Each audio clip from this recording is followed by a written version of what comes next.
Our brother AJ is about to take on Otto Wallen. How's preparation going out? You know, he's in a new camp with Ben Davison, but generally being his friend and knowing him better than most people, how would you say AJ is, and what's his mindset like going into this fight?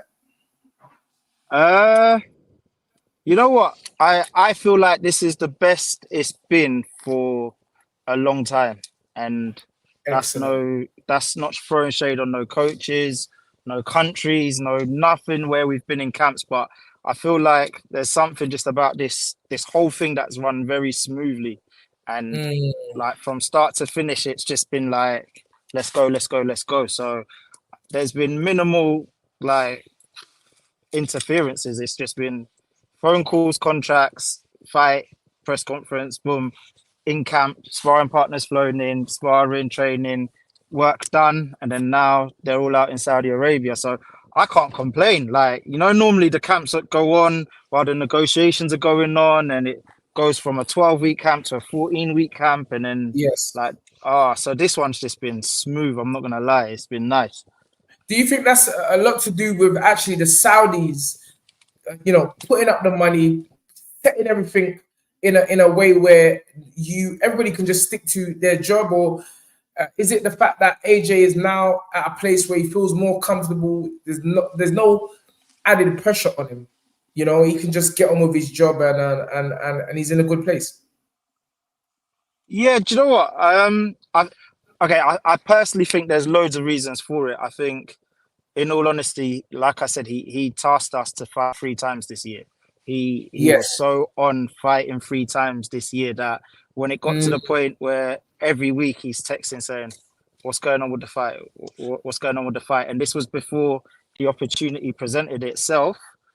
He was ready. So there was none of that needing to get into camp and getting fit. Like, it's like he was mentally ready to get into a fight. So when we looked at the options, and Valin, or however you said it, yes. like Walid. was yeah, when he was presented, one of the things that you got to remember was that I don't think we were preparing for a orthodox fighter.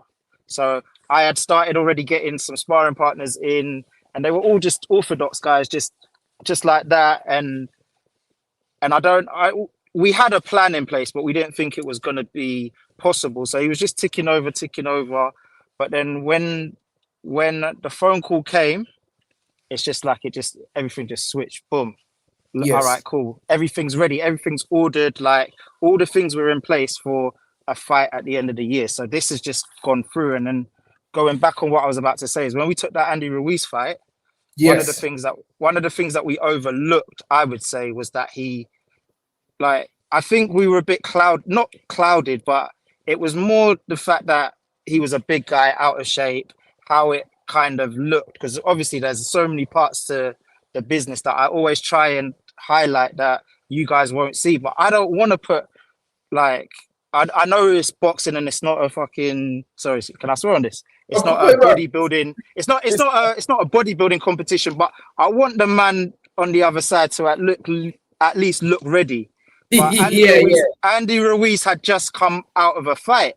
So I think that personally, we probably underestimated the fact that he was fight ready as well. So Mm, when we looked at this fight again, that was one of the things I considered. Oh, he's just been in a camp. He's just had a fight. He just had a good win, you know. So he's kind of ready. He'll have his little deload weeks and he's going back yes. in. But then when we presented it to my man, he just said to us, he said, "Brother, I've been training as well. I'm ready." It's like Yeah. this version of him was like, "Cool, let's go, let's go." Even Yeah. little things like I think you lot saw it with the Dylan White fight, where we as management put in like the rematch clauses, and Eddie Hearn said, "Oh yeah, that's just to protect us." Like, and he's just like, "Rip it out, brother. If it's holding things up, rip it out." He was like, "Just, I trust you, man, but if it's holding it up, like, let's just get things on." So for me, like, this camp's just been different. It's been a lot of let's roll, let's roll, let's go, let's go. So yeah, Yeah. And that's what I'm happy about. I saw his interview with what's her name? The lady. I cannot forget her name. Laura, is it? Nora. Yeah. And I Yeah. was, you could. There's something. I mean, listen. I guess when you're a supporter of someone, Mm. always tend to, talk positive and feel positive, but there does Yeah. genuinely feel something different about this version of Anthony, and I'm just I'm hoping, I'm praying we get this fight done and dusted. I'm saying 3 rounds. I'm just telling you straight. I'm saying Yee. this fight must finish in 3 rounds. We're praying on this thing here to finish. Mm. And obviously, as fans, everybody wants to see this Wilder fight. There have been talk this week that some form of an agreement has been made for next year, but then I read something which countered that and said that there have been actual no signed contract. I don't know whether you're privy or not that you can disclose that, but is there anything in place for I'm this? definitely privy, but Okay. whether what I can disclose and what I can't is obviously two different things. But I think what I would say is, as professionals, none of Yes. them want to look past each other. However, Excellent. this is a collision course, and it always has been. So I would just say that there's a lot of obstacles that were previously in the way that aren't, and it looks hopeful. But those two guys, both of them, have a job to do, and like you just need everything to come together in order for us to see that. But I don't know. You know what it is? It's with boxing as well. I think you'll know it from your side too, that things can be there 1 minute and then And gone the next minute. next. So yeah, I don't like to count nothing Yes. before it Yeah. hatches. So I just think, just know that everyone's on the right page.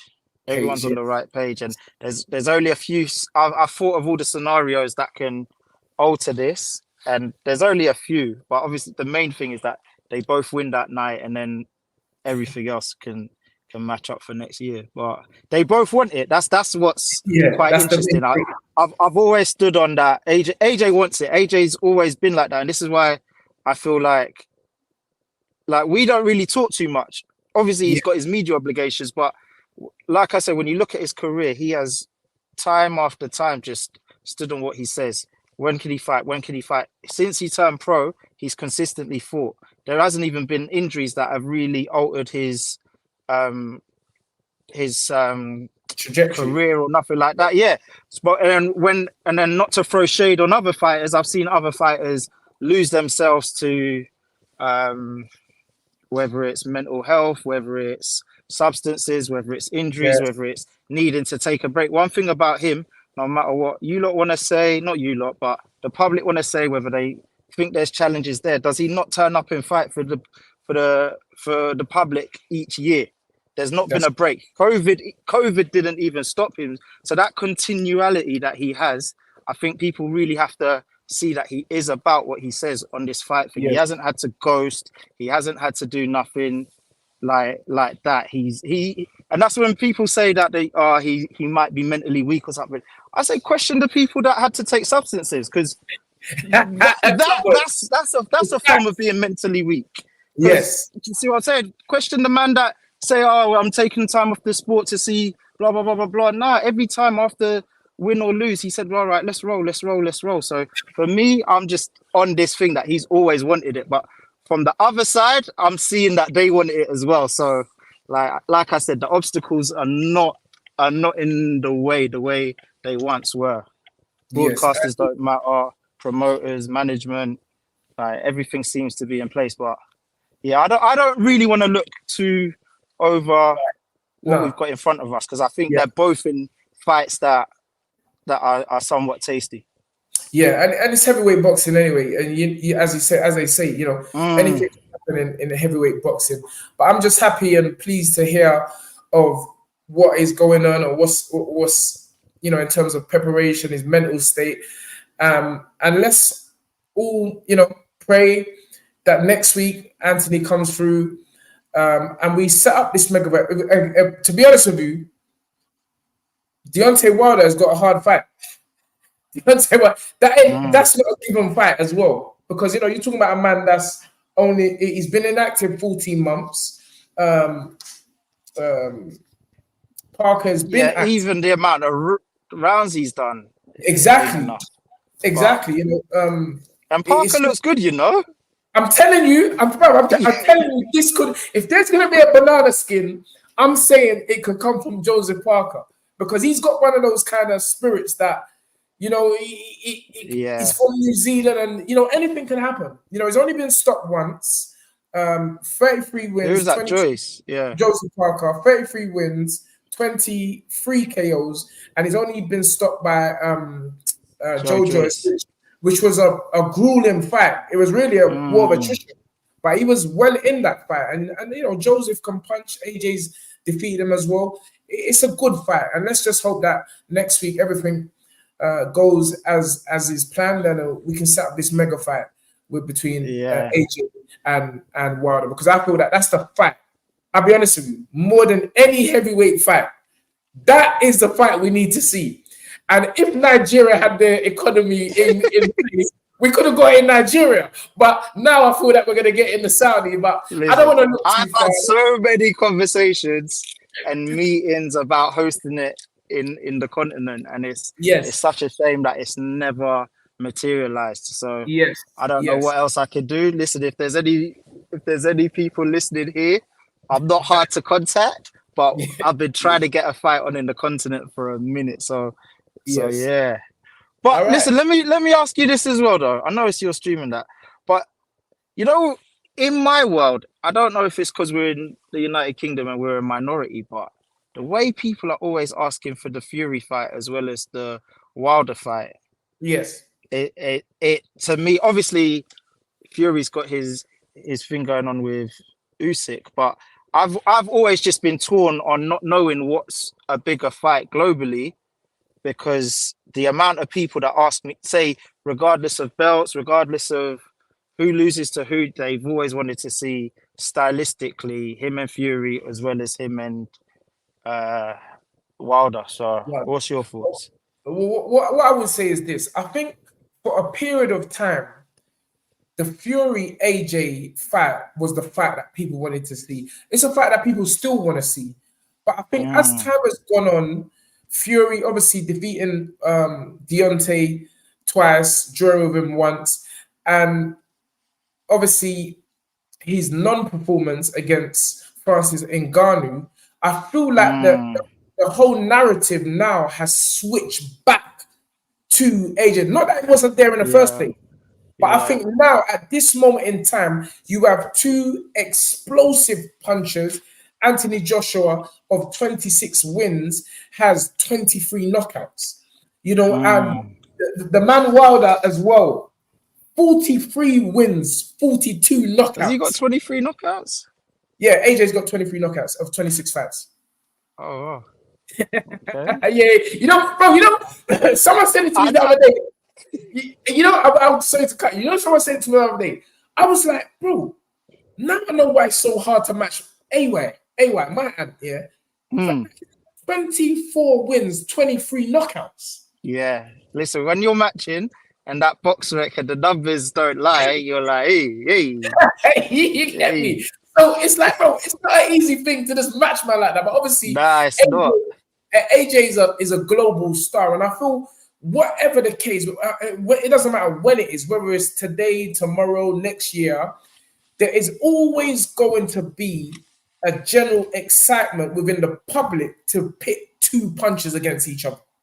Yeah, yeah. And I'm that's with what you it on that. is with AJ and Wilder. Mm, We want to see who lands first. We want to yeah. see if people like, oh, AJ ain't got a chin. All right, cool. Say he ain't got a chin. When you get in there, you see what time it is. This is what I'm saying. That There you you know that go. kind of conversation, that Yeah, barber yeah, shop yeah, yeah, yeah, conversation, yeah, that yeah, barber yeah, shop conversation is what yeah, people live for. It's yeah. the can he, can't he? And I feel at this moment in time, and I've said it because I was saying for a long time on here that AJ against Fury is the biggest fight out there, Mm, regardless, even who's the champion. But the yeah, tide has changed. The tide has yeah, changed. We want to yeah. It see. has, it has. AJ against Wilder. We need not want to. We need that fight. We need that fight, Katie. I'm telling you. So I that's it. know, I know. Listen, let the stars align and let them Yes. both get through this task, and I'm sure we're just gonna be I, in and you know in what? for a good 2024. Go Yeah, on. and you know what? It will be in an ideal world, the stars aligning. What would happen is that both AJ and Wilder will win on Saturday night. Then both of them fight. AJ takes out Wilder, which is my prediction from day one, regardless of Mm. defeats. I've always said Anthony Joshua will clap out Deontay Wilder. I may be wrong. Malik might not like that because Malik Scott is my man as well. Yeah, Malik Scott's my man as well. But we're all together. Like, listen, it's the fight. Yeah. This is warrior business. You understand what I'm saying? And you Mm, choose your mm, sides after the fight. It's all love. So AJ detonates the bomb on the bomb squad, man. You know what I'm saying?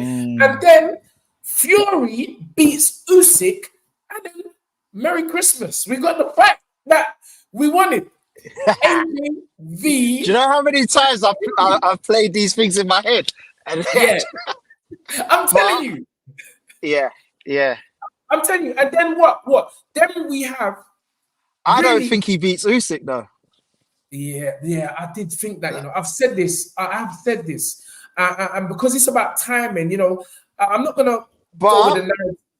I'm not gonna go with the narrative that his legs are gone and all of that. Listen, oh yeah, no. because Francis Ngannou, all right, you go and stand in front of that guy and see if you don't and you don't go down. It's possible for Yeah. anyone. The fact is, Fury got up and he won the fight. So, and I know he'll take Mm, this Usyk fight very serious. He's a bigger yeah. Usyk.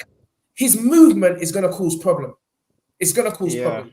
But let's That's say what I again, think with that one, it's a Styles one. It's a it's a Styles one. stylistic fight. It's a It, stylistic fight. But remember, yeah. all these guys now, everyone's in their 30s. We're not Mm, as sprightly as we were in our 20s. yeah. And that plays a factor. Inactivity plays a factor. So I feel that, again, Anthony Joshua fulfilling becoming a three-time undisputed heavyweight champion of the world will just be it. And Tyson Fury beating Usyk, becoming an undisputed champion, the first ever since Lennox Lewis. Yeah. Everything just, and listen, hats off to Tyson, hats off to AJ. It will be great for British boxing generally, and I just feel it will be great for the fans because on the lead up to that undisputed fight between AJ and Usyk, you get a mega Mm, fight, two mega fights: AJ versus yeah. Wilder, Fury versus Usyk, and then boom, let's Mm, see who's the king of all kings when AJ fights yeah. Tyson Fury. So it's great, man. It's a fantastic prospect Yeah. ahead. And yeah, I'm looking forward to it. I'm praying for it. I'm praying for it. But We're praying for it, like I man. said, let's stay positive and make sure Yeah. that none of these banana skins get stepped on. Yes. All right, listen, brother. It's been a pleasure. Thank And an you. honor having you. I'm actually upset that Spence weren't on this as well because I've been saying for Bro. a long time I'll dial in, but finally I got on Yeah. though. Well, listen, But yeah, Spence wanted to do something tomorrow, but I said no, we've got to keep it consistent and I hear continue the you. Sunday show. And it's just been Yeah, we need to talk about Sunny's fight, man. That's my guy, oh, but tell it was a me good what fight. your overall opinion is on that fight. Because you know what? I was saying all week, I saw a little clip and highlight of Bam Bam, and I was like, bro, this brother can't beat Sonny Edwards. But then, before the watch along, I watched Yeah. 5 of these fights. Yeah. I phoned Spencer, and I'm like, bro, forget about what I just said. This guy is a proper fighter, and it's Yeah. gonna be a fight. And what a fight it was. But what was your overall take on the fight? You know what? I just think Sonny just didn't have the right game plan. But there were so many things. It was like even looking at the size difference on them two, I was like Yeah. on the night in the ring, I was like, raw. But we had Robert Garcia in camp with us, and obviously he's part of their team, and I was swearing by the stuff I've seen Sonny do in the gym, and just saying, Wow. listen, he's a problem.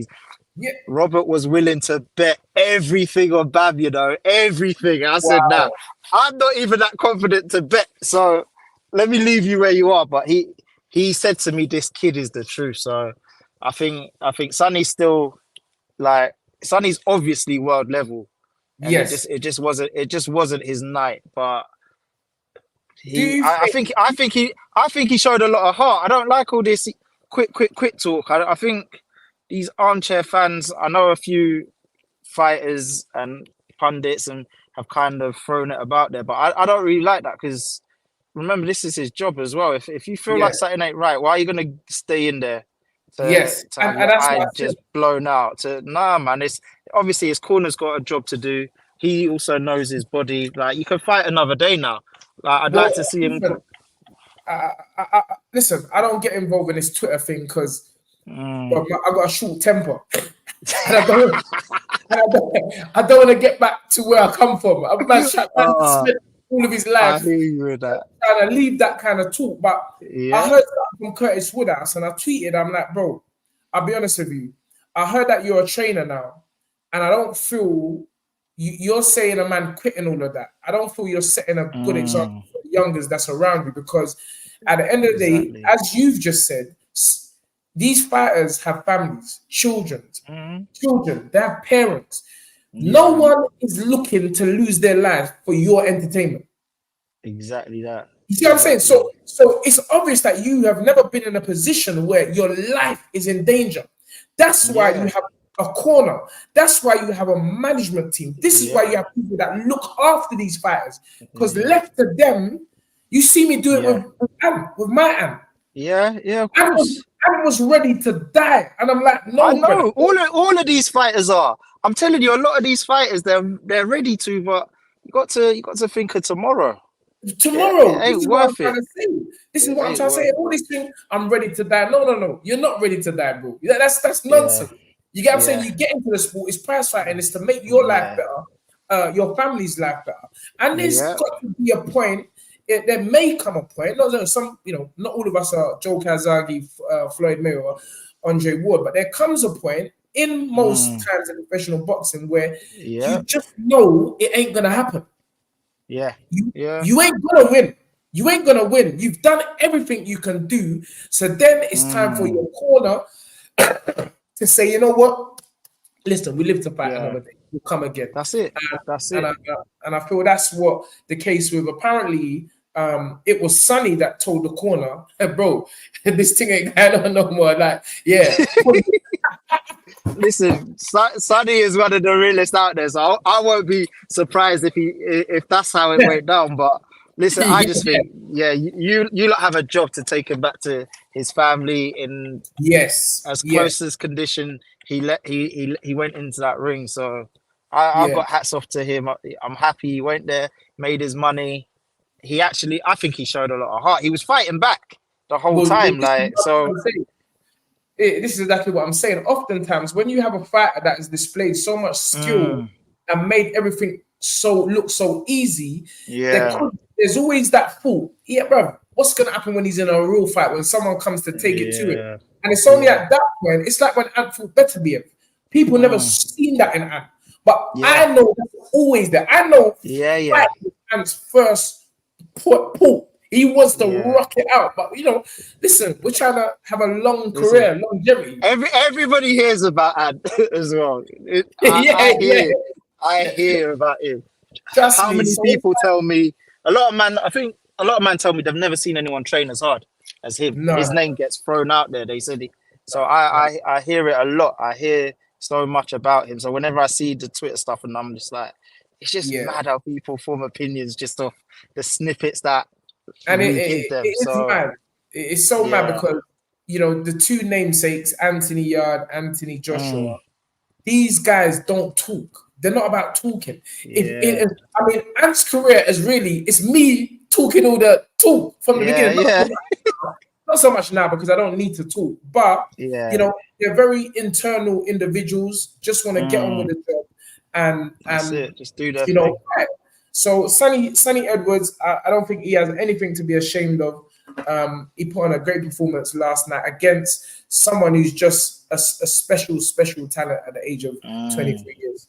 So yeah. Have we been talking 45 minutes? Nah. Remember, I think we've Oh, been talking for a hot minute though, like 20 minutes at least. oh yeah. All right, cool. That's enough It's from good, me, man. man. But let me let you continue the night. I'm just going to Yeah, my mum's yeah, house yeah. quickly. Yeah, So no, I'll thank you, shout you. ladies and gentlemen, Mr. KD from 258 Management. Thank you I'm for joining. coming on again though. We need to talk about the other fighters. I've got Yeah, so much shit to say on this boxing game. I'm yeah, ready yeah, anyways. yeah, Like, bro. I'm gonna listen. We're gonna chop it up anyway, man. But yeah, definitely you have to come on as well when Spencer's on. And it's just it's thank you for talking to us so close to a big night next week, and I really appreciate it, brother. no, no problem, no problem. Anytime, yeah.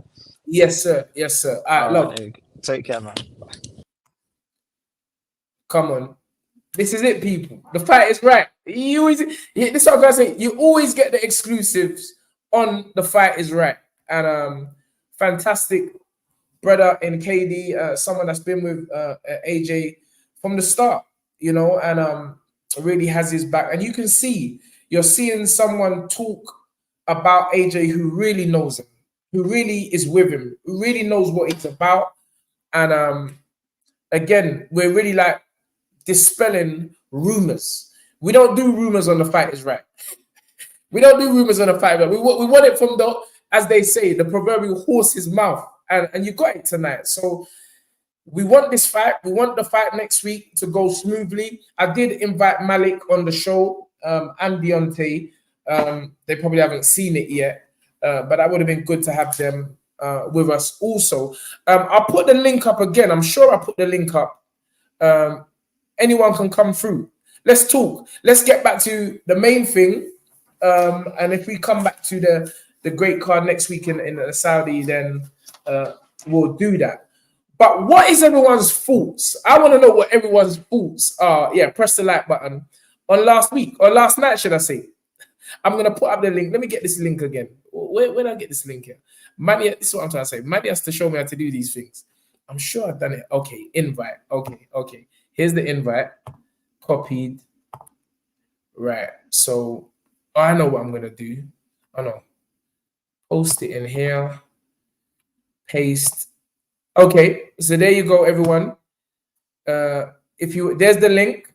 If you want to come on, let's have a little chit chat. Talk about last night.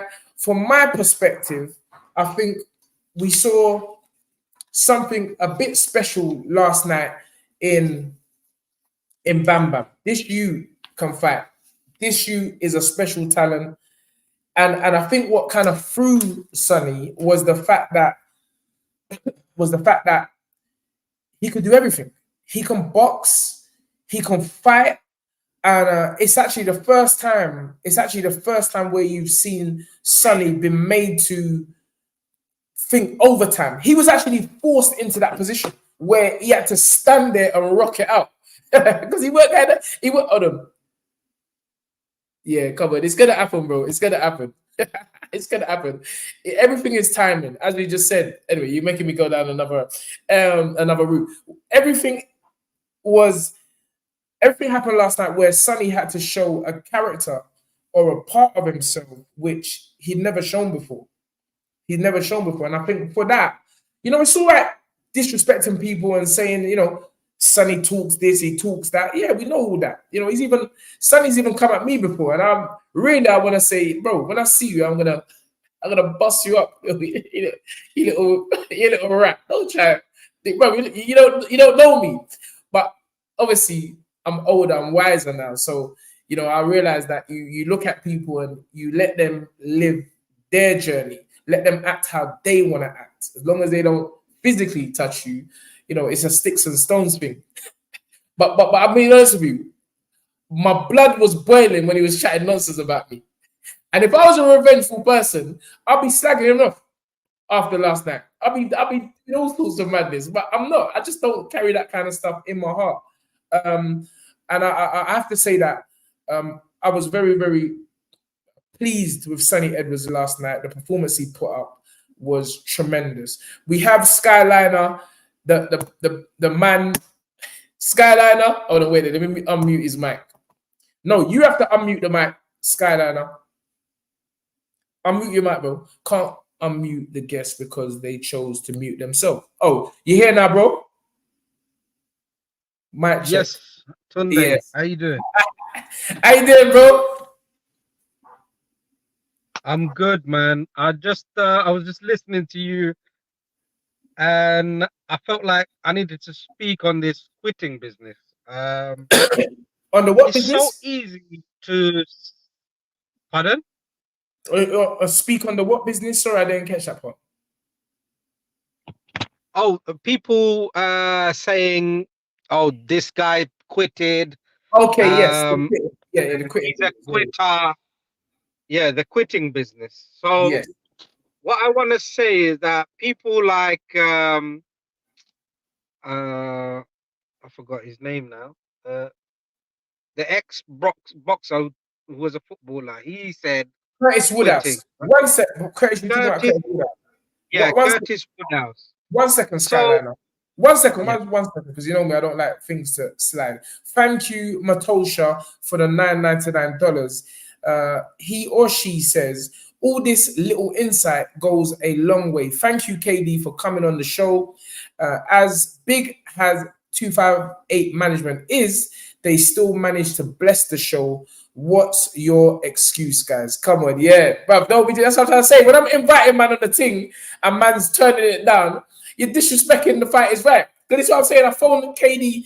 I just phoned him random and I said, bro, come and try and come on the show. And he said, listen, anything for you, brother. And he just came in and as Matosha said, this is the insight which we fans need to hear. We need to hear this stuff. You know, not rumors. Because you have people out there nowadays who just make things up for clickbait. No truth to anything. So when you actually got the people themselves or the people that's closest to them giving us the rules, I think, as Matosha said, it's a blessing. Anyway, Skyliner, carry on with what you're saying, bro. Thank you for the donation of 999s, Matosha. Carry on, bro. okay. So regarding this whole quitting thing, the Yes. only reason why Curtis Woodhouse decided that he wants to really say Sonny Edwards is a quitter is because maybe Sonny Edwards gave him a bit of stick for his degenerate behavior that he was Yes. displaying online. They had a back and forth on Twitter, and Yes. now Curtis Woodhouse thought, okay, here's my opportunity to kick the man when he's Down. down. But I don't Yes. think he's down. I think No. Sonny Edwards is exceptional. He's done he put on a great performance. He has put the limelight on a division which is neglected in boxing. We don't really talk about the lighter weights in the same manner, and he created a space for himself for a big time promoter like Eddie Hearn to give him that opportunity for for him to be on a big platform, because never in those weight categories they don't get the time of day, right? And he, okay, maybe he speaks a bit too um it might rub some people the wrong way, but Yes. he is doing great. He should carry on talking, and that's the best self promotion he could do. If the Yes. people don't like it, it's good. Then he can set himself up as the bad guy, the heel, whatever you want to call it, because people pay to see the bad guy, right? Well, So yeah, go on, sir. that's Sonny Edwards is a kudos to him for what he has done, and also he has gone and fought one of the best in his division. Like, Mhm. so it wasn't some guy, he wasn't fighting a journeyman or Yes. some guy struggling for the southern area title. I Yes. mean, how dare Curtis Woodhouse even call him a quitter? Because what do you want, the man to lose his eyesight over a boxing match? Bro, you know something? Most people cannot even take a jab and continue or in Come a on. normal Come boxing on. gym. If yeah, Yeah. Yeah. most people, if you gave them a little cheeky body shot, they'd be Yeah. on the floor squirming. Okay, Yes. and Yes. they want to say, okay, he said he lost he had eyesight issues from the second round. He Yes. continued. In my eyes, there's no quitting. That's pure bravery, right? Talk the thing. Yes, sir. So it kind of is quite disgusting that a you know, X Pro is saying this, because there's no basis for it. It's just you are in your feelings because this kid may have said something and it touched a nerve. Well, Yes. you need to address those issues that you're displaying, that people can attack you on, rather than the performance. Talk on the performance. I think Exactly. Sonny Edwards, he done well. He got caught into a fight that isn't his natural fight, but Hmm. he fought fire with fire as long as he could. And Yes. then he Yes. had to make the decision. Do I Yes. wake up tomorrow with no eyesight, or do I say, okay, I've had enough. I can let me get medical treatment and Yes. finish it there. He made the smart decision. He's Hmm. probably gonna get paid very well, and there's gonna be other opportunities. He's now showed himself to the American public as well as over here. We're talking about him. There's gonna be other big opportunities for him. Going So back to, oh, okay. yeah, So go yeah, ahead, go ahead. no, I was saying going back to what you said about Sonny bringing light onto the vision. I tweeted it clearly. I said, bro, I I'm not even interested in these little man division. That's what I called it, little man division. Little man, isn't it? Yeah, Little man. You must know who little man is. But anyway, yes, I was yes, like, that guy on the I'm not internet. interested in these little man division. But because of Sonny Edwards, I had become interested in this weight class. And But you okay, Tunde, I know, like, we say it in a humorous way, little man. yes, Okay, yes. that's fine. But the skill set on display sometimes outshines some of the bigger weights, Oh, because definitely. yeah, Definitely. Hold on there 1 second. okay. Can you hear me? Can you hear us? Taz? I think Taz, you need to unmute your mic so we can hear you. Um, but until then, until Taz decides to join us, he's muted his mic. Maybe he probably he's pressed the link, because I just put the link on Twitter for Sonny Edwards to come true. Maybe he just pressed it, just thinking it's a joke. But anyway, go ahead. You was talking about the skill displayed in the lighter weights sometimes, or has outshone the heavier weights. Carry on, Skyliner. So even if you watch the Sunny Edwards fight, he had Bam Rodriguez was pressuring him. So, Mm, and he cut off the ring, and Sunny, he didn't have, maybe he I could, like, when I was watching the fight, he had no option but to go in the thick of it and fight back. He didn't even yeah, have, at times he didn't have space to even fight going backwards. So he- there you can say he was out of his comfort zone, and he embraced it. And yes, yes, these, if you watch his other fights, you think, geez, how did he do these things? Because he can create angles and get his shots off and then move away. That's what he usually does, right? mm, So now he's being pushed in a direction that he's not comfortable with. We know he doesn't have the firepower, but he's still in there. He didn't. If he was a quitter and he swallowed it, what we might say, then he would have gone from round two. He would have just said, guys, we'll just throw the towel.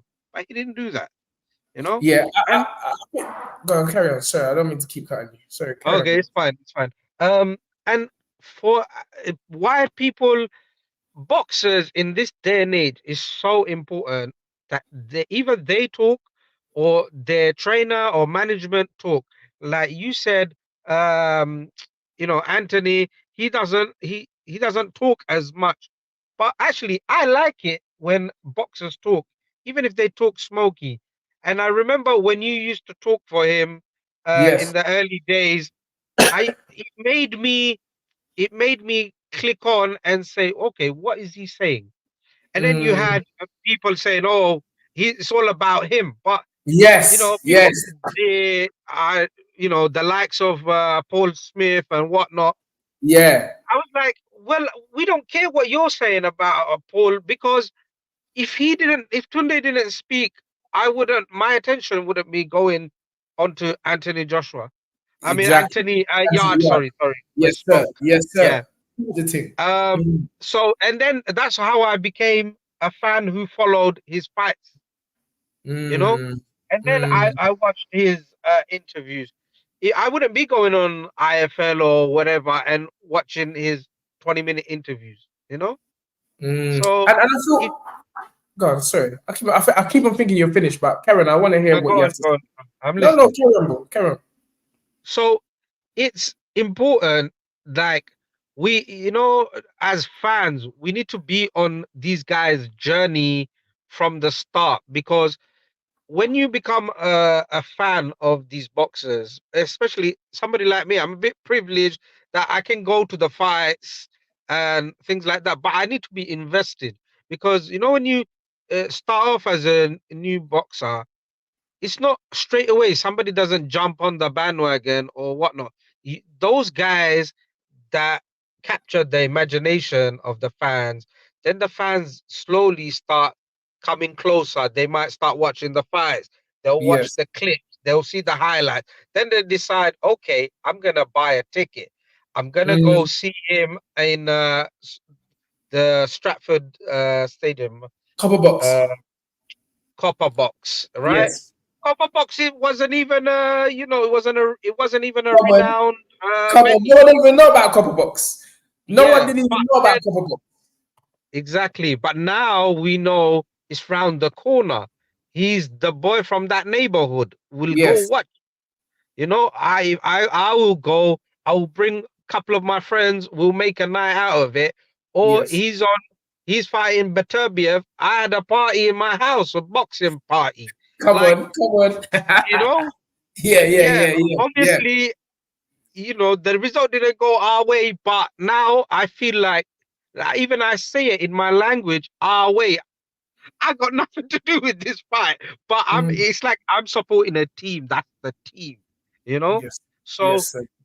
this is important. Boxers need to speak. The days of being a quiet, humble guy, I'll do my talking in the ring, they're gone. Those Yes. type of boxers, they're starving, you know? Yes. I do feel we have Yodini on with us. If you unmute mute your mic, Yodini, talk. Let's hear what you have to say as well. Get your questions in as well. I think Yodini's been there. You're on. I've put you on, but your mic is muted. So you have to unmute your mic so we can hear what you have to say. So try and do that. But yeah, okay. Hello? Right. I want to know a serious question to this one, right? Is I just don't look like I don't understand it to how that bam. Serious question to this one, right? Is I just don't. But the day before, bam, yeah, the guy looked looked like a skeleton, bare ribs out, everything. But then 24 hours later, he's looked like he's put about 10 stone on. I don't understand the concept in how any judges, anybody in the eyes of boxing can see that and not look at that and think, wait 1 minute, what's going on? Because if the public can see it, I'm sure there are professionals inside that boxing can see that, and it's like it's impossible to drink so much water and so much everything to get that size if you're not putting drugs in your body. Like it's common sense, and I just don't understand to how nobody's seen it. And I just feel like it's just about Eddie Hearn trying to make maximum profit, because if you've seen up to the weeks, it was all about Sonny Sonny and nothing about Bam. The minute Bam wins, it's all taking pictures, smiling, everything. I just think Eddie's fake, and Eddie don't really know. It's just all about money to him, and I just don't get the concept of how do you put so much weight on so fast without drugs. I don't get it. Well, you know what? This is such a brilliant point that you brought up, because you know, gone are the days where we had same day weigh-ins. You know, this 36-hour rehydration clause business is madness, because it's like you may be, let's say for argument's sake, you're a featherweight, yeah, or 126 pounds.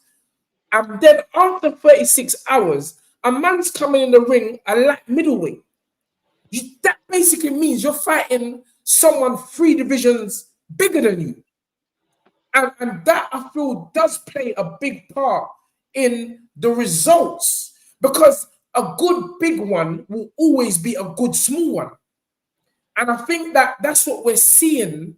That's what we're seeing with a lot of boxers nowadays. It's like it's almost as though it's not fair. But having said that, it's always been the case for a long time now, brother. It's not like it's in. I think someone has said it in UFC. It's even worse. It's even worse. So I don't know if the only way I can say this can ever be resolved again is if we have same-day weigh-ins. I think we should, because I think it'll be a lot better for the just for the smaller weights, because the bigger weights, like, they don't really have their weight, their catch weights and everything there. But the smaller weights, I just feel like it's a bit wrong, because one punch, one heavier punch, one something by somebody doesn't know, it's game over. Because look at Sonny yesterday. The guy's a brilliant boxer, one of the best pound for pounds in the world, proper excellent boxer. But when somebody put extra 2 stones to fight him, obviously he's not going to beat him, and I just don't understand why the promoters would allow that to happen, because you're risking someone's life. Skyline, let me tell you something now. I guaranteed Eddie wouldn't put Anthony Joshua in the ring with somebody what can fight and somebody what's over 20 stone. I guarantee he wouldn't, because if he connected Anthony Joshua, it's bye-bye, sleep time, goodbye Eddie, and your career's gone. And that's what he won't do. But look at anybody else will match to match people like that, because if you try and do that, like, it's game over. Like, it's game over. Like, I just personally think like the rules should be changed into more competitive rules, because the way it is, like anyone can win. It just it's just, once you can box and you can fight, just put the weight on, and it's going to be very hard for somebody to beat you. Very hard. Yeah, I mean, I'm not siding any promoter in this instance, but what I would say is that it's not Eddie's fault. It's not Eddie's fault. Eddie don't make the rules. He is trying to make money. It's not him. It's not him who. It's the governing bodies that have brought in these rules. Eddie, as a promoter, can only promote. If the governing bodies were to say now, okay, 36-hour rehydration clause, that's Eddie can't change that. So you can't really. It's the sport that needs to change. I think sometimes a lot of people get too. One thing about me, I'm saying about me, I look at promoters for promoters. I'm not looking at them as in no moralistic way, or you should do this or should do that. It's a business. And I think that we always have to remember that when we're dealing with prize fighting. It's a business. Everyone's out there to we as fans, especially when we've got a connection with the boxers, we don't want to see these fighters getting hurt. We don't want this injustice where we're fighting man of 4 or 5 weights. So Anthony Joshua ain't never going to have that problem. Joe Joyce, Daniel Dubois, because they're heavyweights. Big Baby Miller. Big Baby Miller's all coming in bruv, he's all coming like Big Daddy. Remember Big Daddy from the wrestling days? Yeah. He's gonna coming in, but listen, remember Dean Power, the old matchmaker, used to say to me, shit weighs heavy. You understand what I'm saying? So it's like at the heavier weights, there's not that much of an issue. But you're right, brother. At these lower weights, I do feel that something needs to be, because it's too much. It's too much. This is why now Tank is saying he's not fighting Devon unless there's a rehydration clause. Yeah, and understandable. Same thing what he done with Ryan Garcia. Because he knows that when you fight these guys, you're not fighting it's not a fair fight. It's like your own child fighting you. You're bigger than him. You're stronger than him. No matter if he's a stamp of Sugar Ray Leonard, you can't beat Daddy because I'm too big. You can't push him around, and it's even worse when the bigger guy has skills, and that's what Bam was yesterday. He was a skilled, bigger fighter than Sonny, to the point where Sonny was saying, "Hold on, bro, this guy just weighed in. Now he's like 2 stone, 3 stone heavier than me." So if I can interject, yes, go ahead. I think the brother has made some valid points, and he has highlighted these are serious issues within boxing. Yes. Bam he's working alongside Victor Conte, I Conte. think he's okay. What? But is And he? No, wait. Let this me just. guy has, Let he's me had clarify. serious. Wait, brother. Let me Yeah, clarify that. okay. I don't want no rumor business. You just made a statement. Eddie is working alongside Victor Conte. Is that factual? No, because I mean he's not directly working with him. He's been employed by Bam Rodriguez. So Mm. in Eddie Hearn's defense, he'll be like, I didn't employ him, you know.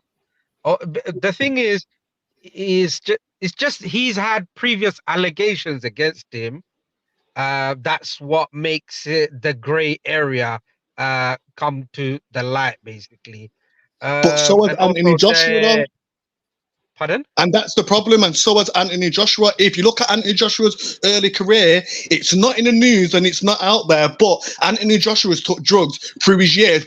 But because it's been medical controlled, it's been legal. But how do you know that none of them has ever enhanced his performance just because it's Eddie Hearn? Just because Anthony Joshua is worth multi-millions of pounds, it won't get said anything because they need him in the best position possible because he doesn't just make himself money, he's making hundreds of thousands of other people money. But they ain't gonna get that out in the limelight. Like, how can you take substances to make your body better, but it's not drug related or anything to do with the sport, but you can get through it? I don't think you should take anything to put in your body. If you're not natural and you can't fight, the board should not license you. You should have to take medication to make your knees better or anything to come out because you're making yourself at an advantage better than anybody else. Like, how's that fair? But they would never say that about Anthony Joshua because he's so valuable.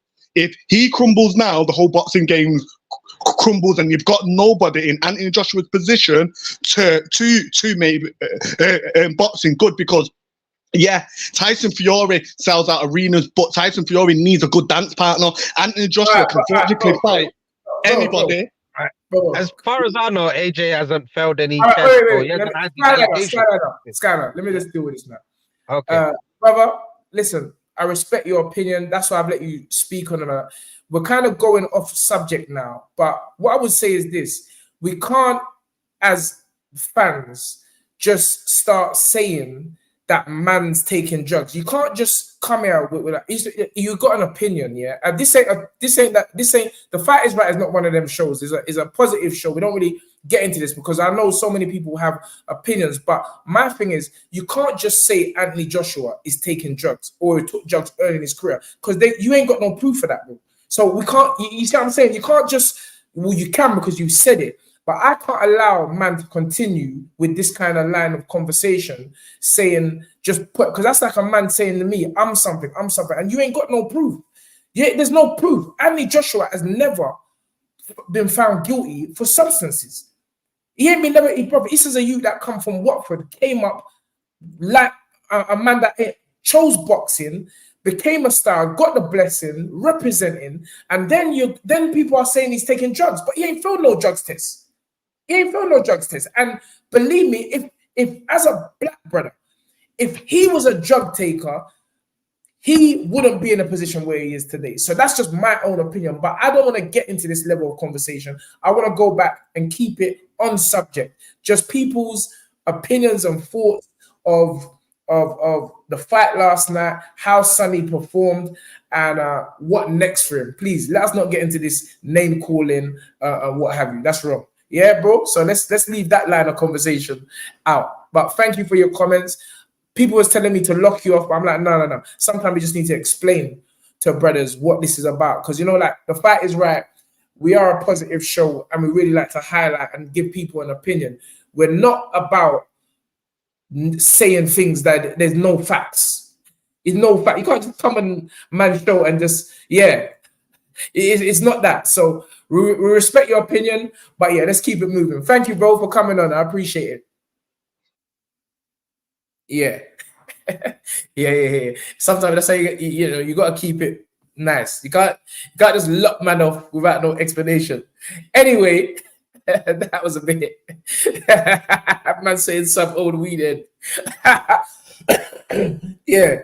No. But you have to explain. Like, You can't just lock man off like that. You got to make man know. Just so he and himself, he might now go back and say, he might, you know what? I shouldn't be just pointing the finger at man without even having no evidence. And this is what KD was saying before.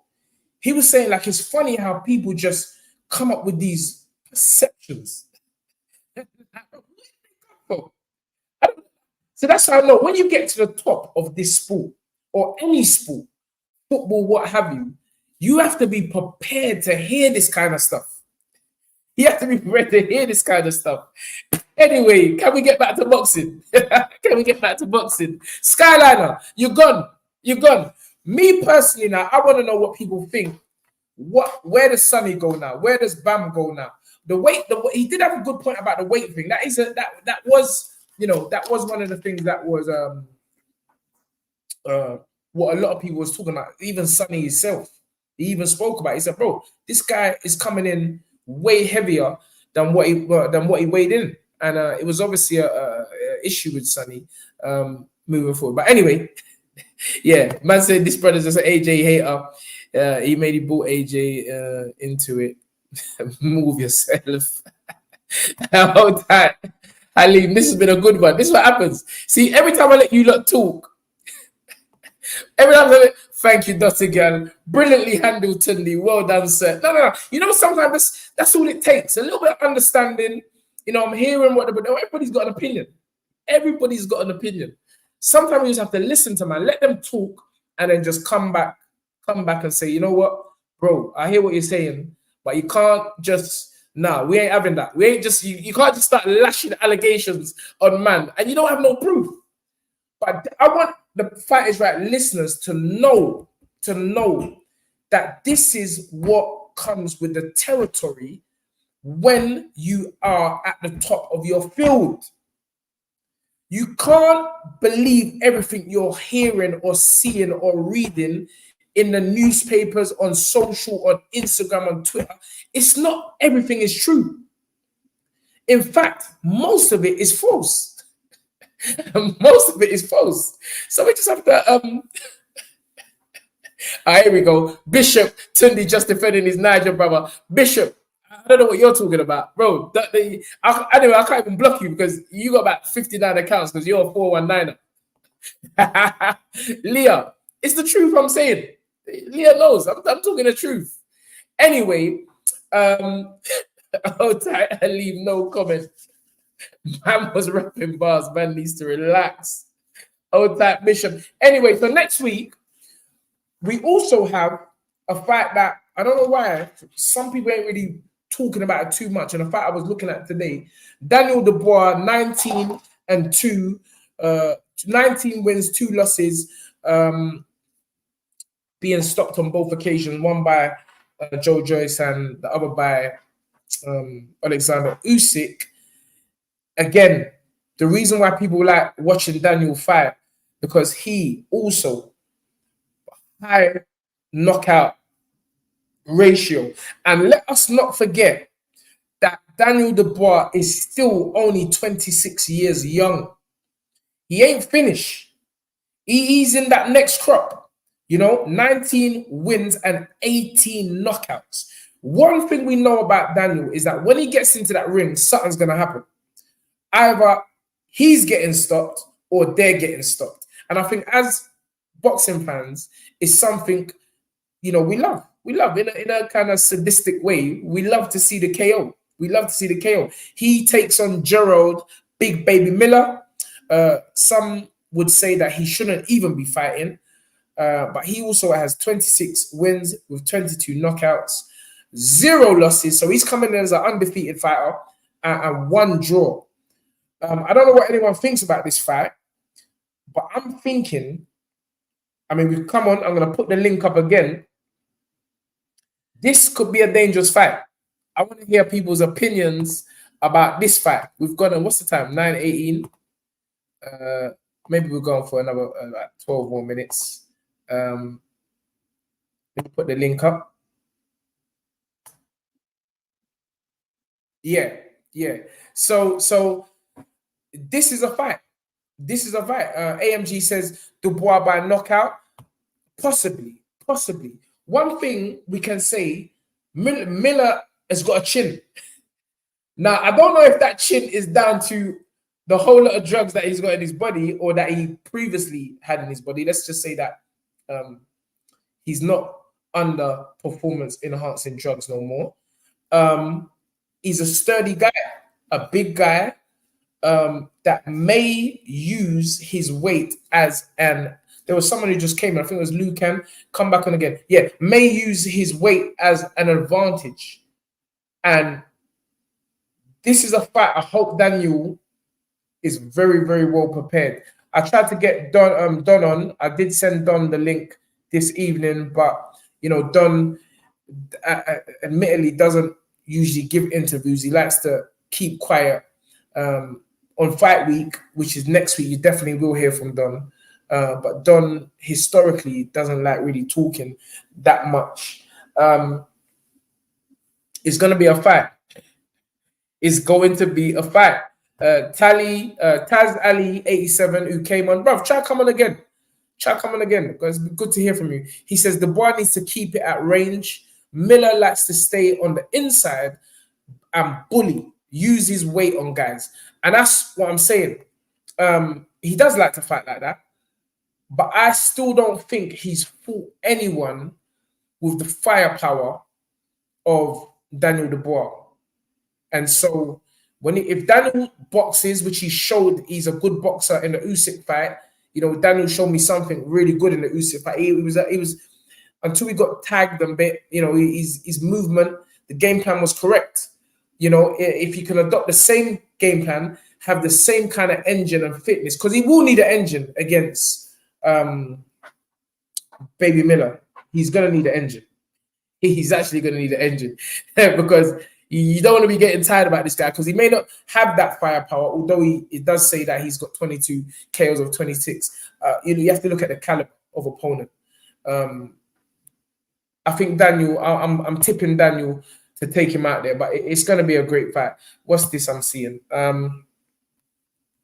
Godfather boxer. Exactly, Tundi. Only the ones who were caught should of getting longer bans. Only 12 months. Sure, most fighters only fight once a year. I don't know I don't know how Miller is still in boxing. He should have got 10 years. Yes. Yeah, I think we've definitely gone over that. The fact is, the fight's happening. The fight's happening. Should there be in a case where the opposing fight says, I'm not fighting you? No matter what, but this is the thing again, money talks. Money talks. And I feel that because the Saudis are putting so much money, it'll make a man think twice. It'll make a man think twice. But it's dangerous. It's dangerous. I'll be honest with you. There was I think it was Joshua Buatsi was due to fight Jean Pascal. And Jean Pascal refused to take the VADA drug testing, if I can remember rightly. And this is what I'm trying to say. If your opponent refuses to take and go through these stringent drug tests, then bro, what are you fighting him for? I don't know what you're fighting him for. Nuka said this is dangerous. It will be decided by a technical understanding. If DDD knows how to not panic as Miller crowds his space and finds space and time to punch hard, he needs to keep him off somehow. Again, good comment. And it's how I see it as well. He definitely needs to... Man said he's got a crazy engine because he's full of PEDs. Oh, that simi tech. But bro, they're not having it now. From what I'm hearing, that the VADA testing for this event is going to be serious. It's going to be serious. So let's wait and see. So that's going to be Daniel Dubois, 19-2. Gerald Miller, 26-0. Also on the card, we have Demetriou Bivol, and Lyndon Arthur really is going up against arguably pound for pound top 10 fighter in Demetriou Bivol. He's got to be up there. He's got to be. I don't even know why people ain't saying calling out Bivol's name like that because he's definitely up there. Lyndon Arthur makes the audacious challenge to try and dethrone the Kazakhstan-born Russian in Saudi next week. Lyndon Arthur, 23 wins, 1 loss, 16 KOs. So Lyndon can crack a bit. But even though Dimitri Bivol, it appears that he doesn't have a high knockout ratio, 21 wins with 11 knockouts. You have to look at the caliber of the people that Lyndon Arthur, that Dimitri Bivol has beaten. In what fight? 1, 2, 3, 4, 5, 6, 7, 8, 9, 10, 11, 12. In his 12th fight, from his 12th fight, you could say, Trent Borders was 20-1. Sullivan Barrera, whose only loss up until that point was Andre Ward, he fought him. Isaac Chilemba, tough nut. John Pascal, Joe Smith Jr., winning unanimous. Castillo, then Craig Richards beats Craig unanimously. Then beats Umar Salamov, another highly rated Russian fighter who was 26-1. Then he takes on the mighty Saul Alvarez, who up until that point had only lost to the money man, Floyd Mayweather. And he boxed Canelo's head off, literally. And then he takes the unbeaten record of Gilberto Ramirez, who was 44-1. He was unbeaten in 44 fights. And that was a performance and a half from Bivol. Now, Lyndon Arthur has the task of dethroning Dimitri Bivol, and it's not going to be easy. I'm just keeping it real. It ain't going to be easy. This fight is going to be, and I know, but anything can happen. It's boxing. You know, again, to be on that big stage is a blessing. So let's hope Lyndon can do something that most of the boxing world, and I say most of the boxing world, do not believe Lyndon's got a chance in hell. Jamie says that style-wise, it should gel. That's interesting. Big up Jamie. Young Carl Davis winning his fight in Manchester. Coincidentally, and Pat Barrett's magnificent show up there last night, stopping Victor. I think it's Edgar. I've known Victor for years. And, Victor's made his name by surviving. And so for Kyle to get a stoppage was a good result last night. So big up Jay. But yeah, it's interesting that Jay says Star Wars, it should gel. I don't know. I'm just keeping it real. Lyndon's got a jab, but Bivol throws 59 jabs in 3 minutes. No, it wasn't about 3 minutes. Bivol can throw 59 jabs in 10 seconds, about 3 minutes. It's just like, brother, and he can hit. Bivol can punch. When he sets his feet, he can punch. So it's going to be one of those fights where we kind of know the outcome, but we're hoping and praying that the outcome doesn't go the way we actually instinctively think it is. So all the best to Lyndon. Let's hope he does the business. Going back and finishing the show on the subject we supposed to have started on, we did start with KD and how AJ's preparations are going, is Sonny Edwards. And again, all credit to Sonny Edwards last night.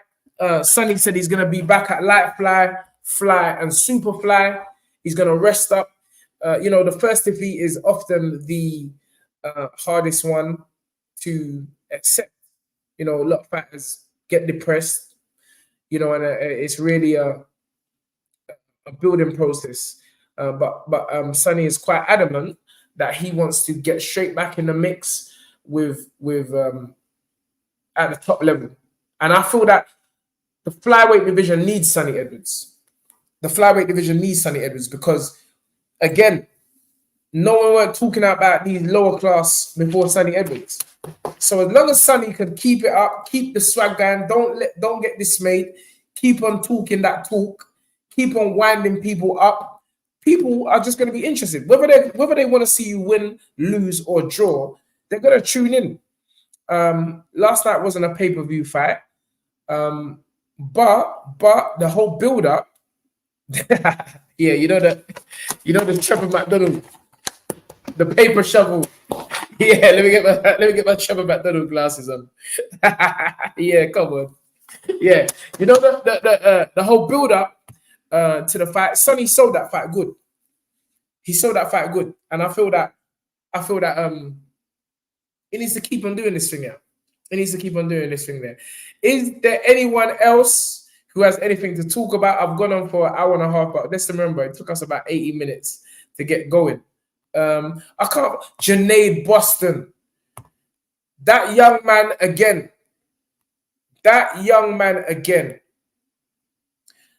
Boy, I'm telling you, this game of boxing is serious. And I was saying it as the fight was going, I said, bro, please, you need to just get through this fight and go back again. But what again, he also showed a lot of nuts and guts, only 21 years young. And he came through a tough test last night. Yes, and we also, let us not forget David Morrell. The only thing about that fight, I didn't even know who he's fighting. I've never heard of that guy, Sinner Agbeko, in my life. The closest I know to that name, Agbeko, was Joseph Agbeko. Remember Joseph Agbeko, those boxing fans? I've never heard of this Sinner Agbeko again in my life. What I do know is Morrell is supposed to be someone who has been avoided. Sooner or later, I know that he called out David Benavidez after the fight. Sooner or later, they're going to have to come see him. Got a fantastic trainer, a Hall of Fame trainer in Ronnie Shields by his side. So I'm looking forward to see what's next for him. But going back to that Junaid Boston performance, he had to show nuts and guts. And he had to actually be dragged in the corner by his trainer, Grant Smith, and said, bro, if you don't box, you're going to get knocked out, fam. He's like, you're going to get knocked out. Oh, then the people don't want to go, oh, tight Remy wrist. Let me add you to the stage and get your questions in. Remy, can you hear me? Yeah, what's good? What's happening, my man? I got a comment and a question in it. Yes, go ahead, bro. My question is, let me ask the question first, yeah? What do you think about the level of trainers in the UK? Because to me, I think the trainers are substandard. Because the trainers are substandard. Okay, go ahead. Like I'm not saying everyone, but I'm talking about generally. There's a lot of boxers, there's a lot of fighters that have the athleticism to compete at the top level, but the skill is not there at all. Across the board, it's not there, and I think it's coming from the training. I mean, there's always two ways, sometimes more than two ways of looking at things.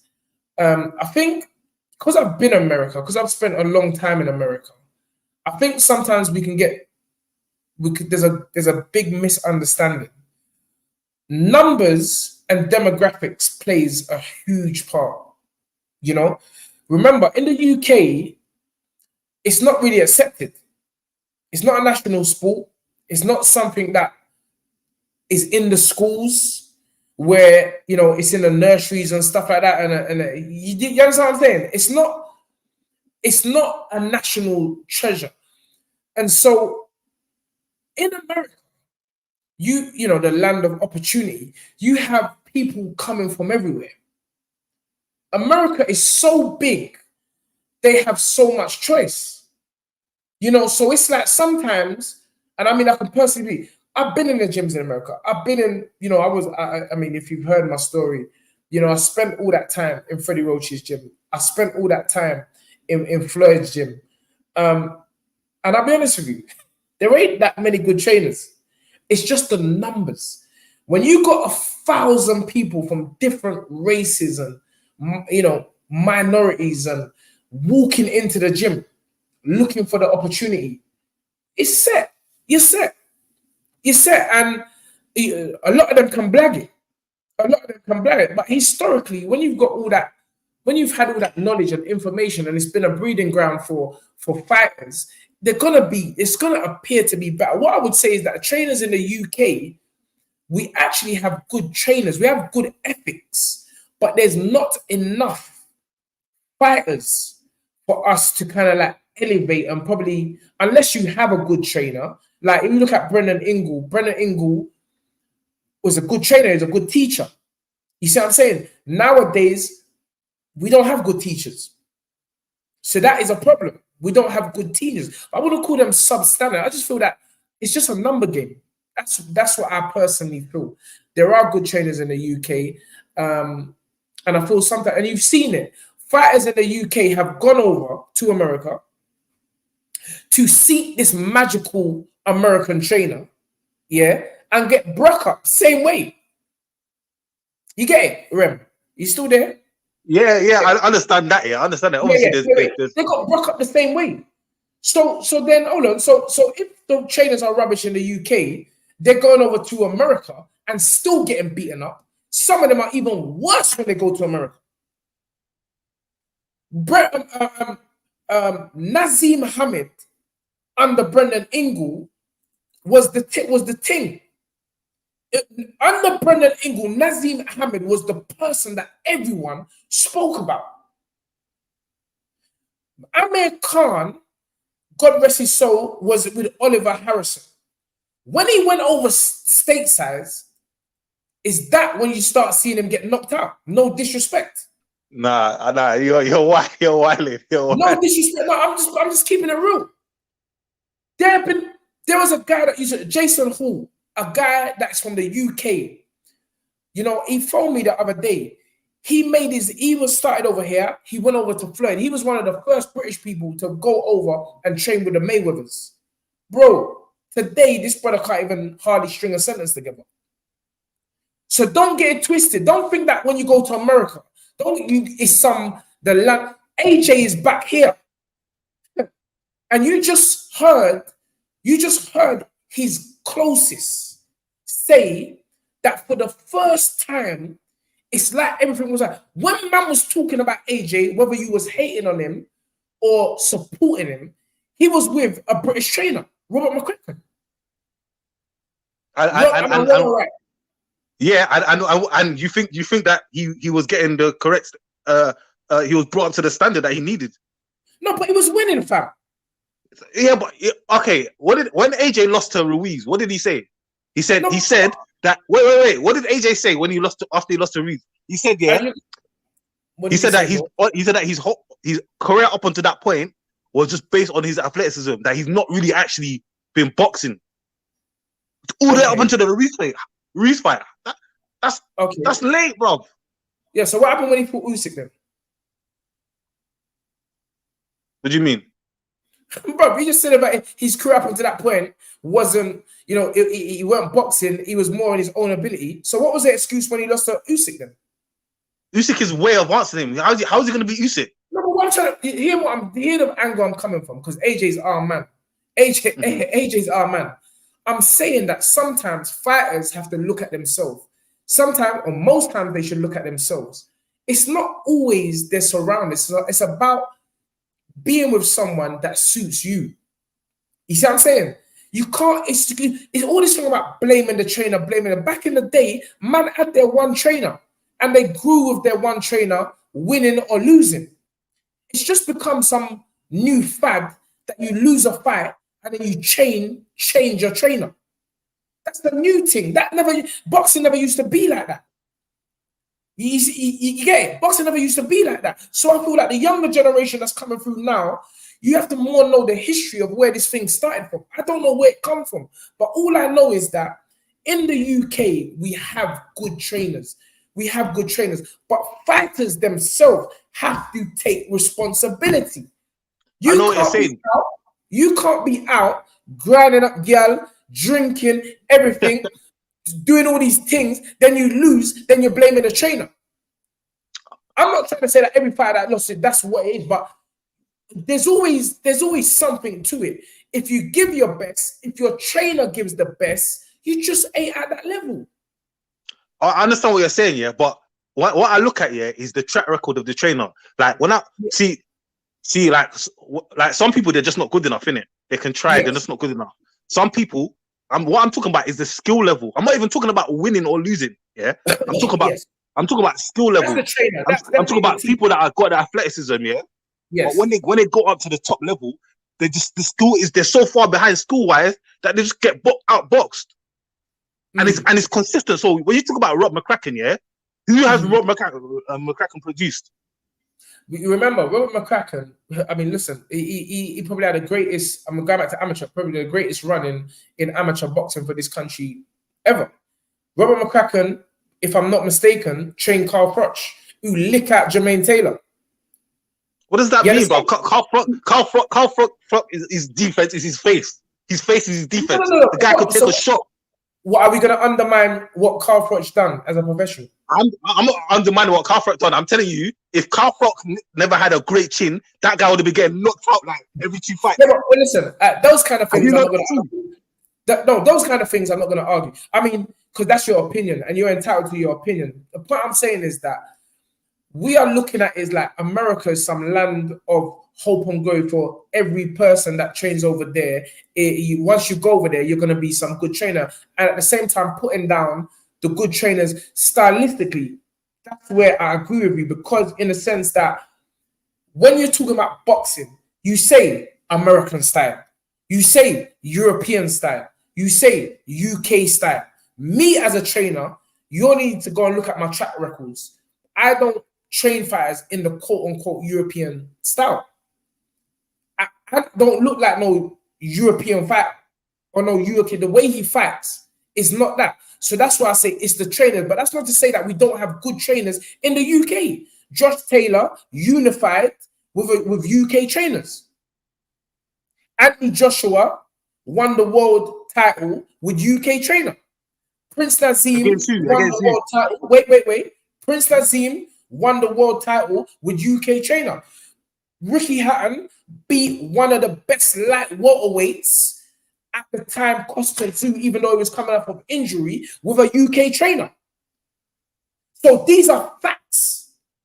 Frank Bruno ultimately, after the fourth attempt, won a world title with a UK trainer. So the trainers are there. We just don't have the numbers, fam. You see what I'm saying? And that's why we've got to be careful. We don't have we're not as big as America.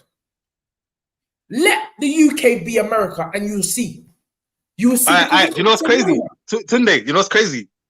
You know, I never mentioned America. What do you say? You know, I never mentioned America. Okay, what I don't, maybe I misread what you're saying. You're saying that we ain't got I only talked about the UK shit. No, I only talked about the UK standard of trainers, and I said when they go up to the top level, yes, they struggle skill wise. But so that tells me that you think that the Americans are the top guys. Because I didn't mention America. Because if you look at, for example, don't try no technology on me and try to change it. Bro, don't try to change this thing back on me. No. Listen, wait. No. Look at Cuba. Bro, look at Cuba. Cuba don't have that great of a population, but you know the Cubans are going to produce some skilled guys, isn't it? Whether they get to the world title or not, they're going to produce some skilled guys. How many Cuban world champions are there now? No, but you see what I'm saying though. Listen to what I just said. Listen to what I just said. I said whether they win the title or not. Yeah, I'm just saying you know that they're going to produce some skilled fighters. But we've got skilled fighters as well. That's what I'm saying. We've got some skilled fighters. Who? Name them. Give me five. Remember, this is an island, you know. Remember, if you're going in terms of style, this is a small place, you know. A man has been saying Billy Joe Saunders, UK trainer. That guy's garbage. Billy Joe Saunders is garbage. Wait. Say that again. Billy Joe Saunders is garbage. I don't want to hear that. Who's he beat? Bro, anyway, wait. 1 second. Rem, 1 second. Someone else is with us that wants to join us. This is a good little conversation today. I'm not gonna lie. Conveying ideas. How you doing? Yes, I'm blessed still. You good? Come on. What's your question? Hey, Rem, we're gonna come back to the second part of the question. Right, I feel that before my question, I need to get in on this UK trainer thing. yes, First of all, telling me about Billy Joe. Well, you clearly don't watch too much boxing to tell me my man's garbage.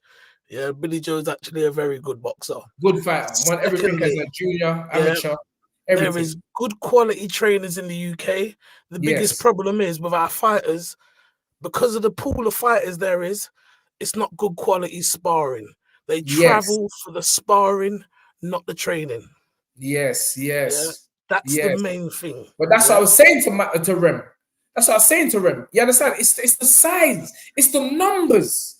It's the But number. If you look at it in terms of numbers, we actually are doing fabulous. real talk. We're doing Yeah. fabulous. The youth, the trainers here, as we just said, conveying. We don't have Cubans, Mexicans to spar with. So when we ultimately end up, or Russians, when we ultimately end up fighting these guys, it's like it's a shock to us. Uh-huh. That's not really undermining. Listen, very early on, yeah. And again, I put this down to me as a coach. In 2012, I took Anthony Yard, O'Hara Davis, Junior Benjamin, these guys to Floyd's gym. I've been there. These boys, Devin Haney's gym. Devin Haney, when Devin and Bill came over in 2012, Devin was about 12 years old. And then we went back over to Vegas to get that sparring. I remember O'Hara sparring with Sean Porter, Anthony Yard sparring with Andrew Tabiti. Also, who was he sparring with? Andrew Tabiti. He was sparring with oh, so many names, bro. This was a long time ago. But I remember. But Andrew, all of them was sparring. Otto was sparring with Devin Haney. Anthony was sparring with Michael Hunter. I knew that on myself as a trainer, that we got to mix it up. You understand? I got to take these boys because we just don't have it here in the UK. But it don't mean that we're not good trainers, bro. It don't mean that. That's why we're not getting to. We're doing the best we can, and that's all I would say. And maybe I misunderstood what you were saying, Rem, but that's what I'm saying. Dominic Ingle again, Brendan Ingle. We've all mixed on the world level. There are good trainers. Forget about America. There are good trainers. Joe Gallagher, Ring Magazine, Trainer of the Year. I forgot what year it is. But as Conveying Ideas has said, quite rightly said, we don't have that. We don't have that Cuban, that Mexican, that Panamanian. All these men just walking into the gym. We don't. So it's also, as suggested, we're lacking the resources. But with what we've got, we've done very well. We've done very well. And we're gonna still continue to rise in this thing here. So that's that. Anything else, Conveying Ideas, Rem? Yeah, so one point, going back to talking about Sonny. Yes. And this also links into this conversation where we're talking about trainers and UK. I want to talk about promoters. Yes. Yeah. And for me, the classic example is Sonny and his brother Charlie. Yes. Charlie signed with Matchroom. Eddie rushed him. Eddie put him in the title fight in his 8th fight. Got punch up too early. If you look at Sonny's career is a symptom of the way Frank would deal with you and bring you on properly. Yeah. Same way with Dubois. If Dubois was with Matchroom, he wouldn't be a name on the table now. Yeah, they'd have brought him through early, rushed him, yeah, and we wouldn't hear of him now. So for me, in this time, like I gotta give props to Uncle Frank for the way he bring man through. Yeah, and for me, yes, we talk about trainers, yes, we talk about fighters, but promoters have a big part to play how the country's boxing goes forward, yeah? Can I say something? Because I've heard that as well. But do you think, yeah? Because I know about me. I don't like people can say, oh, Yard would have got to certain levels with or without him. But they don't know how many times me as a trainer and manager, yeah, because people often forget that I managed someone to 2 world titles, and we're gonna win when we fight again for the world title. But there has been a lot that people don't see where me as a trainer, I'm saying no. I ain't fighting that, brother. Cool. You see what I'm saying? So you can't, again, it's not that I'm defending promoters. I'm saying the promoter is gonna offer you a fight. It's down to you as a trainer, because the fighter's always gonna fight, in my opinion, if they're a real fighter. I never said no to no fight. But I'm like, bro, no. We're not taking that fight yet. That's what a good trainer will do. The fighter's team is important. A good trainer will navigate his. You heard Virgil Hunter say certain things the other day. Nah, we don't want that fight. We don't want Yard fight. That's what Virgil Hunter said it.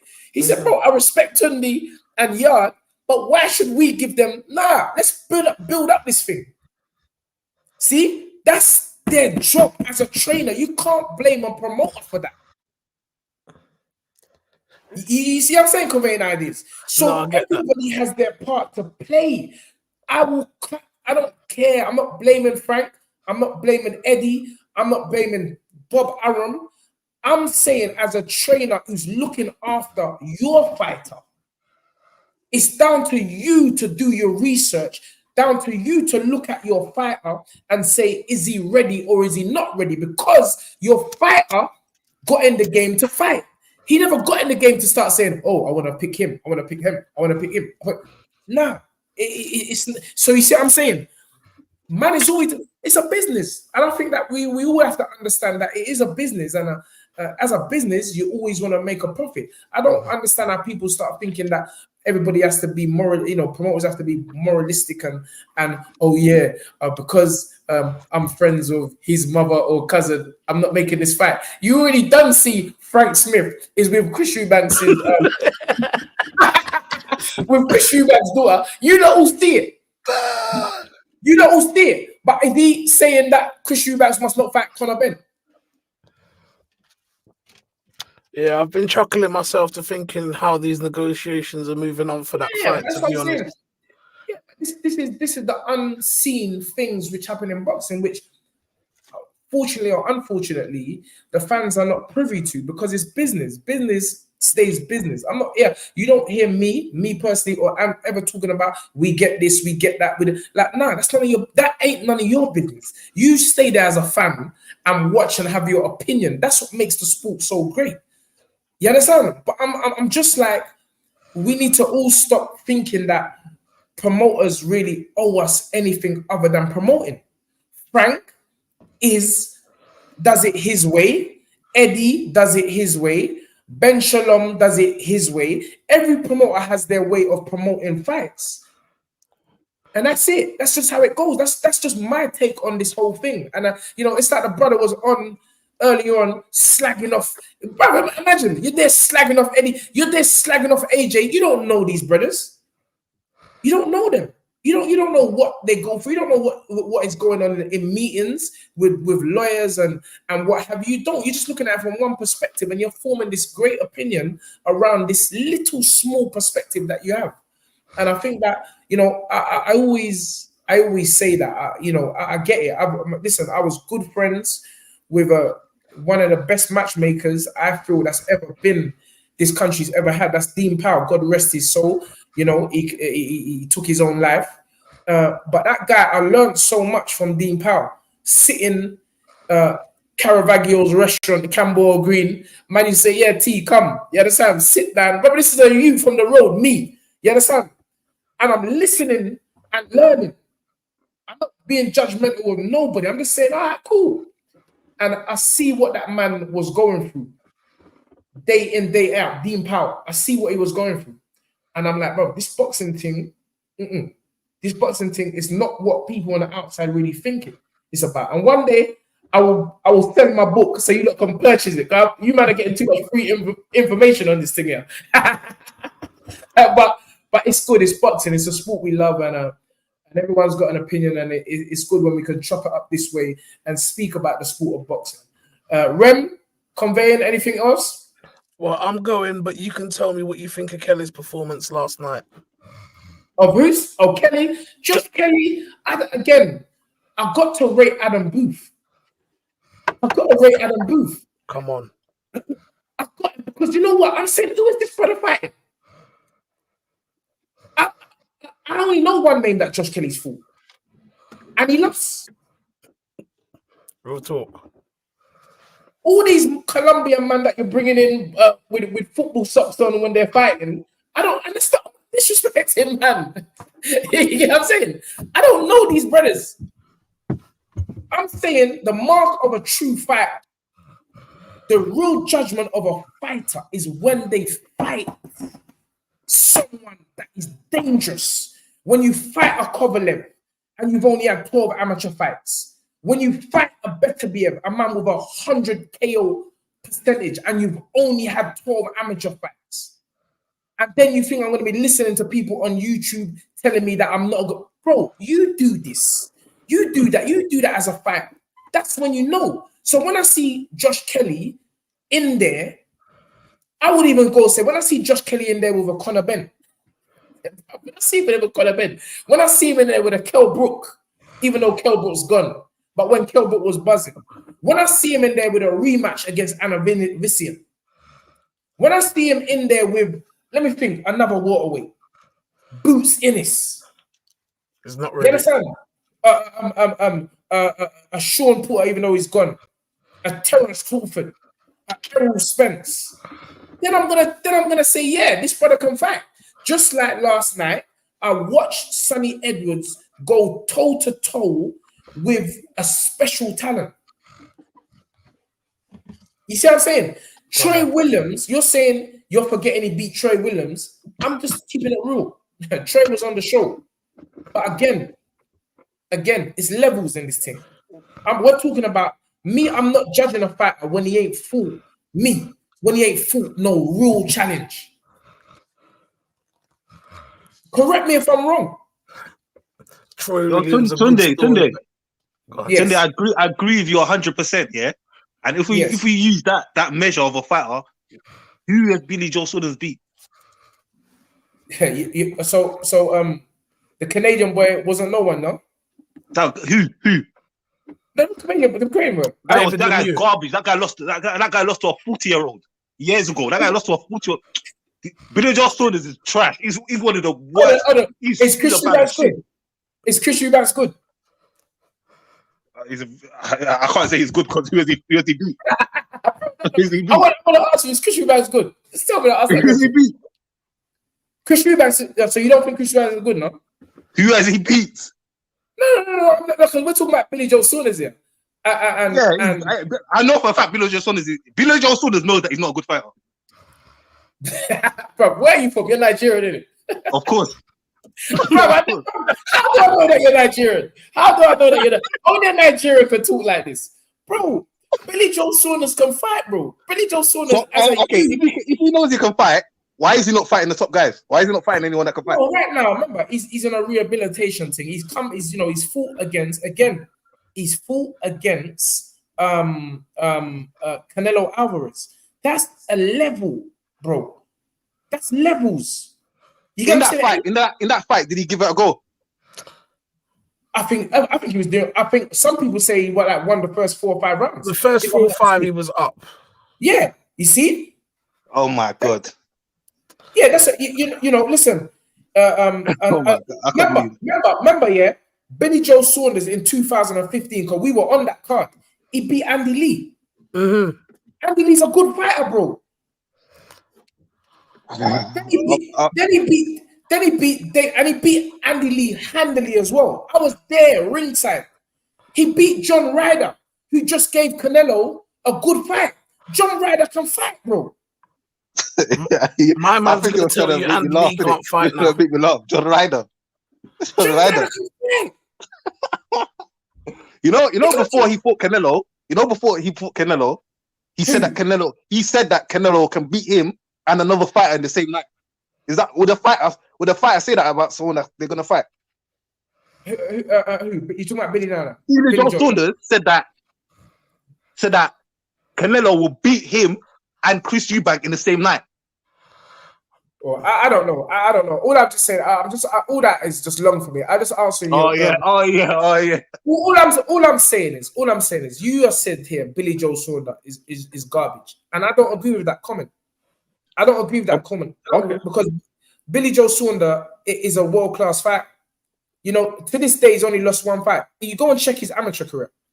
Billy Joe Saunders beat everybody. He beat everybody. World-level fighters, Cubans, everything. Billy Joe Saunders got skills, bro. Decorated.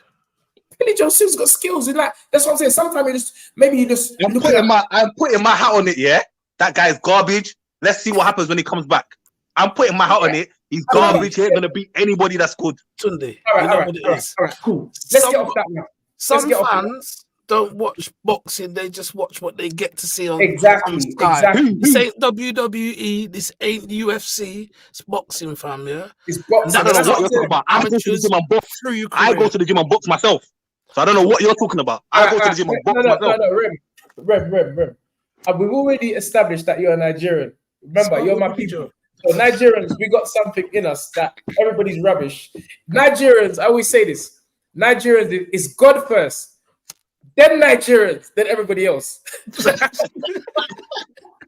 so I know where you're coming from already, bro. But I'm telling you, as someone, I know that you respect me, and I'm saying, please respect my opinion when I say Billy Joe Saunders can fight. Please, that's all. You understand? He can fight. You've got your opinion, but Billy Joe Saunders can fight, and he's a good fighter. He has to come back. He's getting older now. He's been inactive, so I don't really know what's next for Billy. But we have to wait and see. But he may have lost, because I don't believe in this going away and coming back business, you know, because you got a lot of weight to lose. Then there's inactivity. It's not a good thing. It's never a good sign when fighters spend so much time out the ring. Yeah, Fight Fan TV live. Again, he's saying that Billy Joe is a good fighter. But yeah, this has been a good one. You know what? Listen, 2 hours, 10 o'clock on the dot. I thought we have to do this again sometimes. You know, it's been good conversation. It really just went on for long. Apologies for the beginning of the show. Because, bro, I was like, bro, I don't know. I'm not used to all this technical stuff. But yeah, Rem. Tunde, can I also ask you one thing? Do you box, bro? Do you box, yeah? Yeah, but I don't take it that serious, innit? But I do boxing. I just started training again, innit? So I'm trying to get back into sparring in January, innit? Okay, good. Well, can I just ask you one question? Yes. You see that the Errol Spence fight here, Errol Spence, Terence Crawford, yeah? Yes. You see, when I was watching the build up to that fight, yeah, something was just telling me that like something is wrong with Errol Spence. Do you think that Terence Crawford was that good, or do you think that something was wrong with Errol Spence? Because even like the way his body just looks soft, like his body don't look like that in the way in. He's always looking like lean, and his body just looks soft. Like even in the fight, he just looked weak.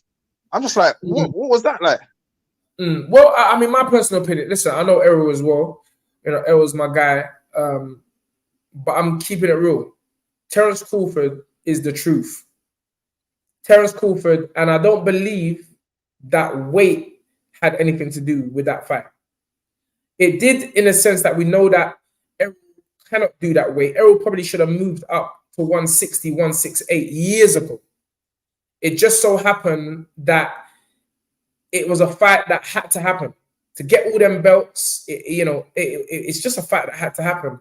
And I guess the money and the legacy that was behind the fight was too good to turn down. So we know that definitely Errol was drained. He definitely was drained, but Errol's been struggling to do weight for a long time. And I feel that we can't grow into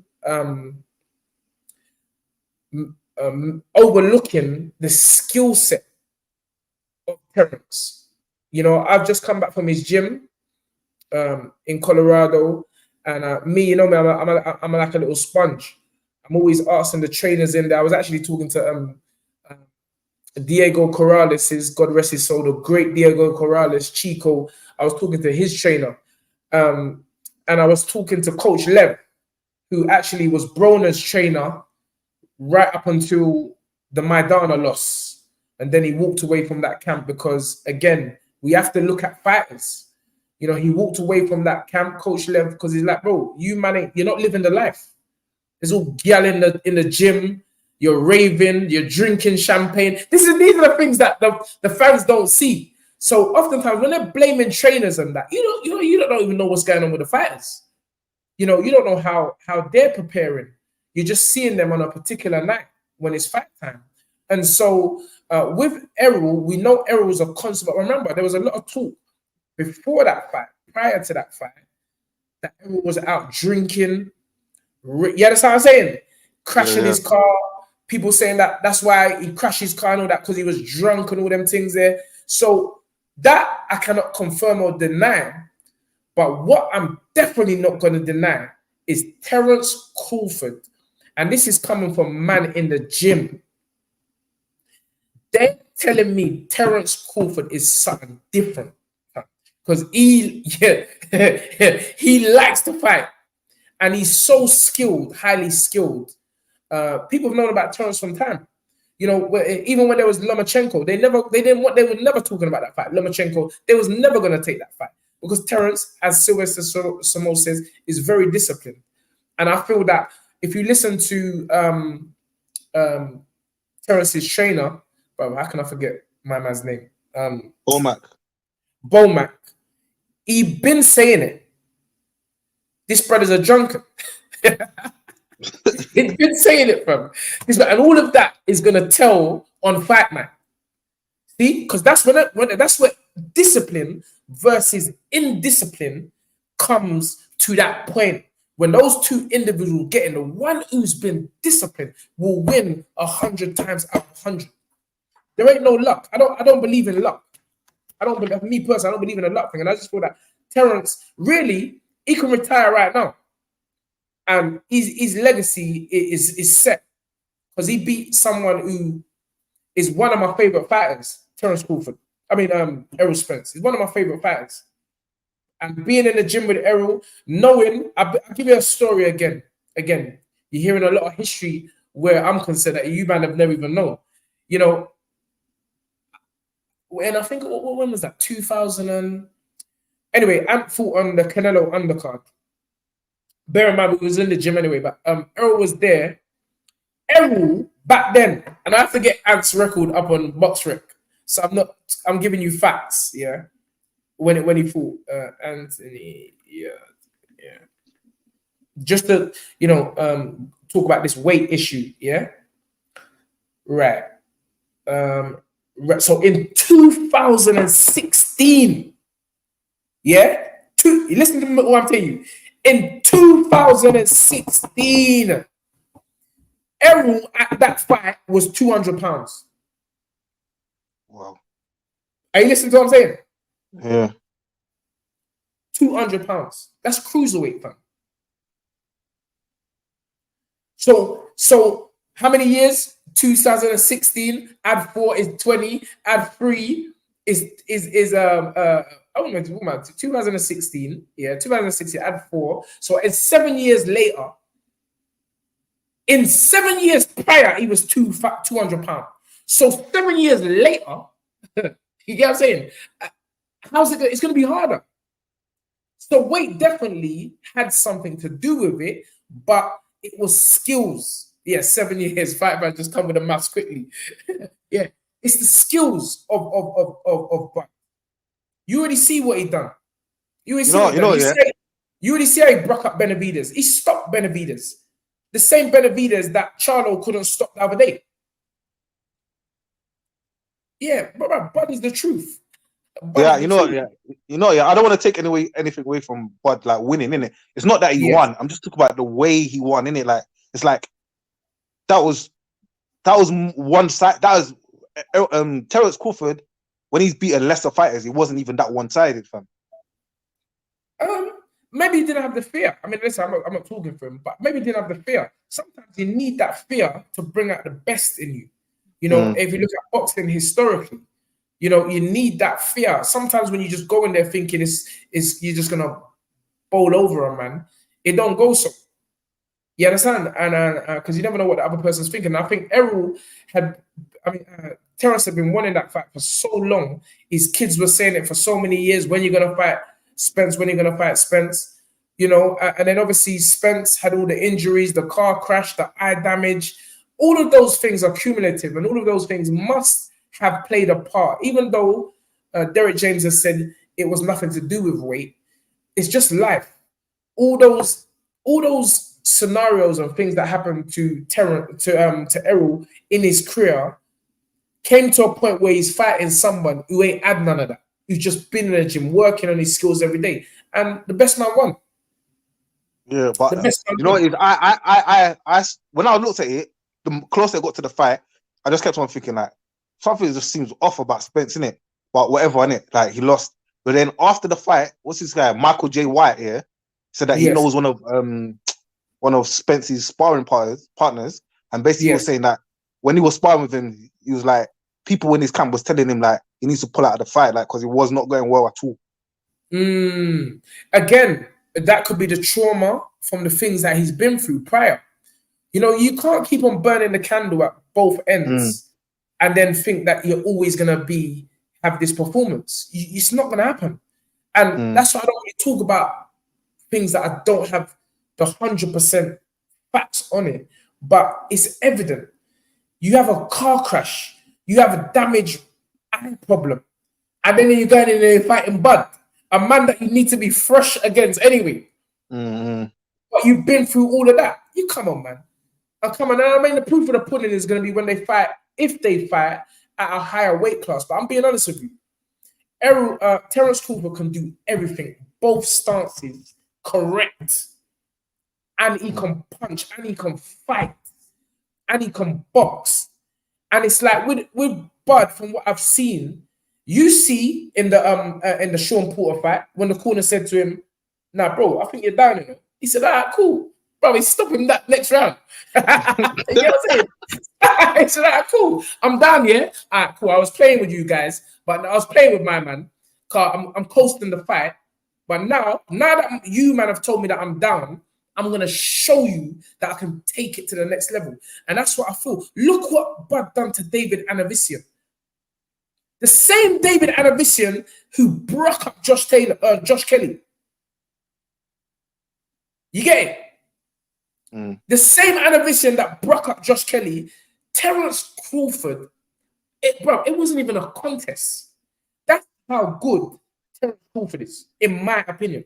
I think he's improved a lot, man. Like he's improved a lot. Like his learning curve is like serious. Like because when I used to watch him before, I used to think he was too. He used to like. I think he used to like exchange too much. Like just he used to just like. I think that's what I used to think. Like he used to exchange unnecessarily. That, and I used to think when he goes up to better fighters, like someone might catch him. But I think he's improved a lot since then. Like, because I remember when I first started watching him like closely, like from the Gamboa fight, innit? After the Gamboa fight, and I remember that fight. It looks like I was thinking that Gamboa was gonna stop him before he turned. Because what I noticed when he was fighting orthodox, Gamboa was getting the better of him. Then when he turned southpaw and he started throwing the right hook, I was like, ooh. Do you remember the Kell Brook fight? Kell Brook was having success. He said, cool, let me just switch the thing. And boom, the fight was over. This is a man that's skilled, bro. You see what I'm saying? This is a man that can do it all. He can do it all. And that's why you got to give Terrence, it's because he don't talk crap and, you don't see him in the club and, there's no stories, he's a family man and everything like that. So that's why people probably don't respect him the way he is. But one thing I say to you as well, you're talking about the Gamboa situation. If you even go back and watch the Ricky Burns fight, which was the fight before, I believe, Bud didn't look that special. It's Ricky Burns we're talking about here. And no disrespect to Ricky Burns, but it's Ricky Burns. Yeah, that's what I'm saying. Bud didn't look that special, but he came over here, he won the title, but what Bud done, which is what I urge every professional to do, is stay on your craft. Because if you stay on your craft, you only gonna get better. If I'm practicing dominoes or chess or one of them games, and I start in January and I train every single day from January to December, know for surety that by December I'm a better chess player or whatever it is than I was in January. And that's why I feel that Terence Crawford has really evolved over the years to the point you see him playing basketball much like, he took the blueprint from Floyd, staying in the gym, playing basketball, all of those things, keeping active. And I feel that that's definitely one of the things. We know Errol had long spells of inactivity when he was healing up. All of that played a part. And I just think that that's the key to it. It's just about staying and improving. And the only way you do that is just staying in the gym. Yeah, it's been good, isn't it? Today's show's been all right still. Good show, man. Yeah, today's show's been good, man. I've enjoyed it, and I think that we need to do this, a lot of time. We didn't even touch on the Correction Shields one. That was another thing. We could keep on going. The Correction Shields, I don't even know what people thought about that. Me personally, that's a disrespect. Like, I don't know. Again, I've heard a lot of varying comments and reasoning to it. But yeah, I don't know. I don't know what you think about that. What she's trying to call out men to fight. That's just she's yeah, man. But yeah, Carissa was here. She was in my house. Carissa's actually the only live person when in in that period in lockdown when we started, when Carissa was over, it's on YouTube, it's on the channel, the Carissa Show's Fight Is Right, and she's a good person, man. She's a good person, but she plays this character much like Sonny Edwards, and it can rub people up the wrong way. You understand? It rub people up the wrong way, but it don't make them like it play. It's people. It's like Floyd. I've been with Floyd. I've been around Floyd. I've been in the hotel. You understand? I've been in the mansion. Break bread, eat fruit, stories. I've been in, like, he ain't what you're seeing. That public persona is not Floyd, private. So again, it's the pantomime business. You see what I'm saying? So when people's dissing Caressa and that, she's chatting about she's fighting men, but she's just talking her talk. I love, you see Bill. Bill's my brother. Bill, I say it like everyone knows, but Bill Haney, Devin's dad. But do you see the interviews Bill's been doing since the fight? Bill is calling out everyone. Bill is doing his job. Bill's doing his job. The bishop says Floyd is an empty vessel, but brother, you don't know him. You don't know. You sometimes say this. Is what I'm saying. People so judgmental. You don't know him. MMA Burgers, Bill's a snitch, bro. He must want to block you. He must want to block you.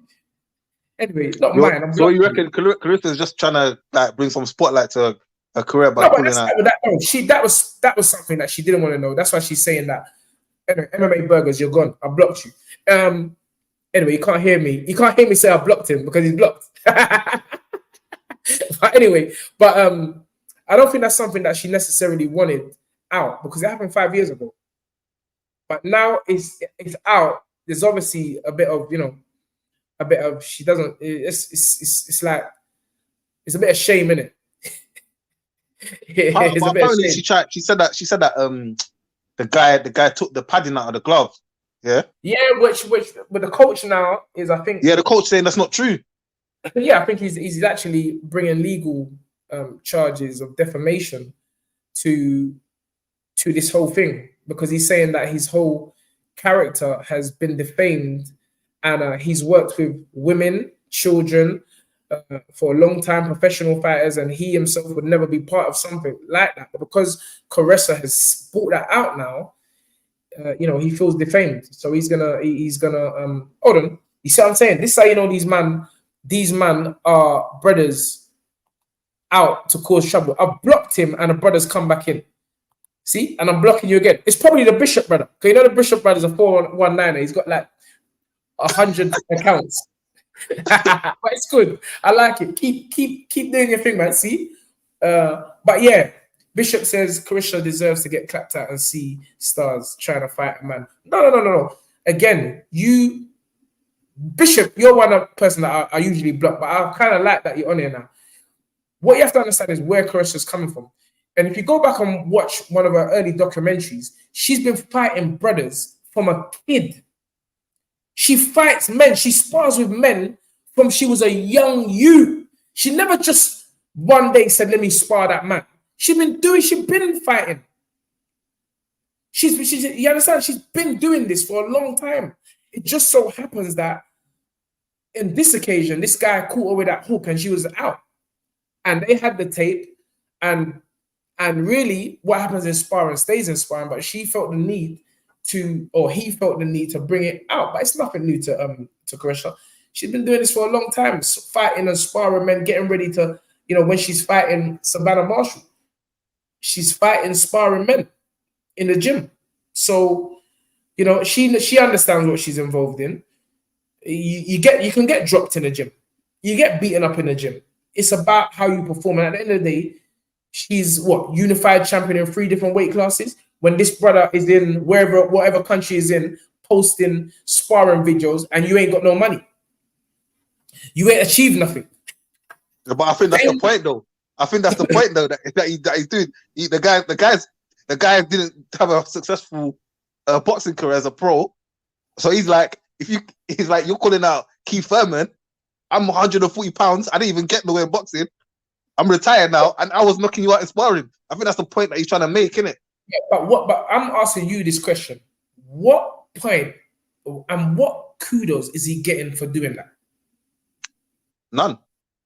Exactly, bro. That's something. That's what you young ones. That's what you call it, clout chasing. I don't even know that word, but that's what I hear you young ones saying.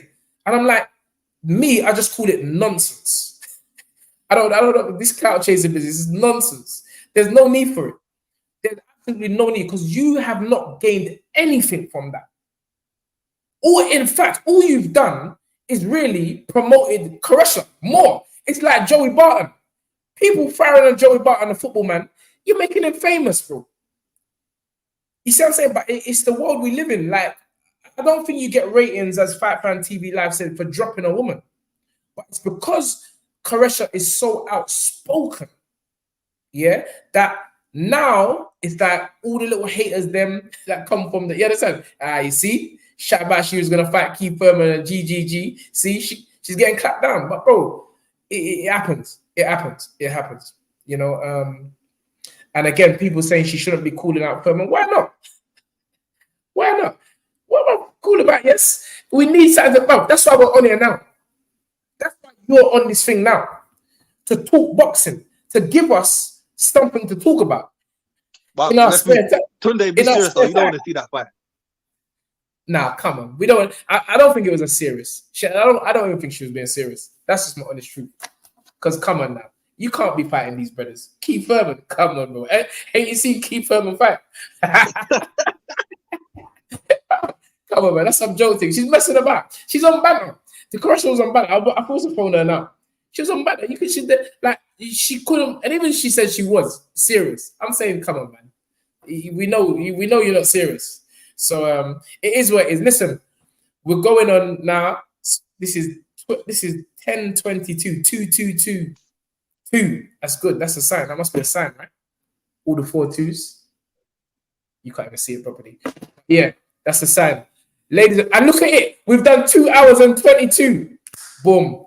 Definitely, that's the sign. Ladies and gentlemen, it has been an absolute honor.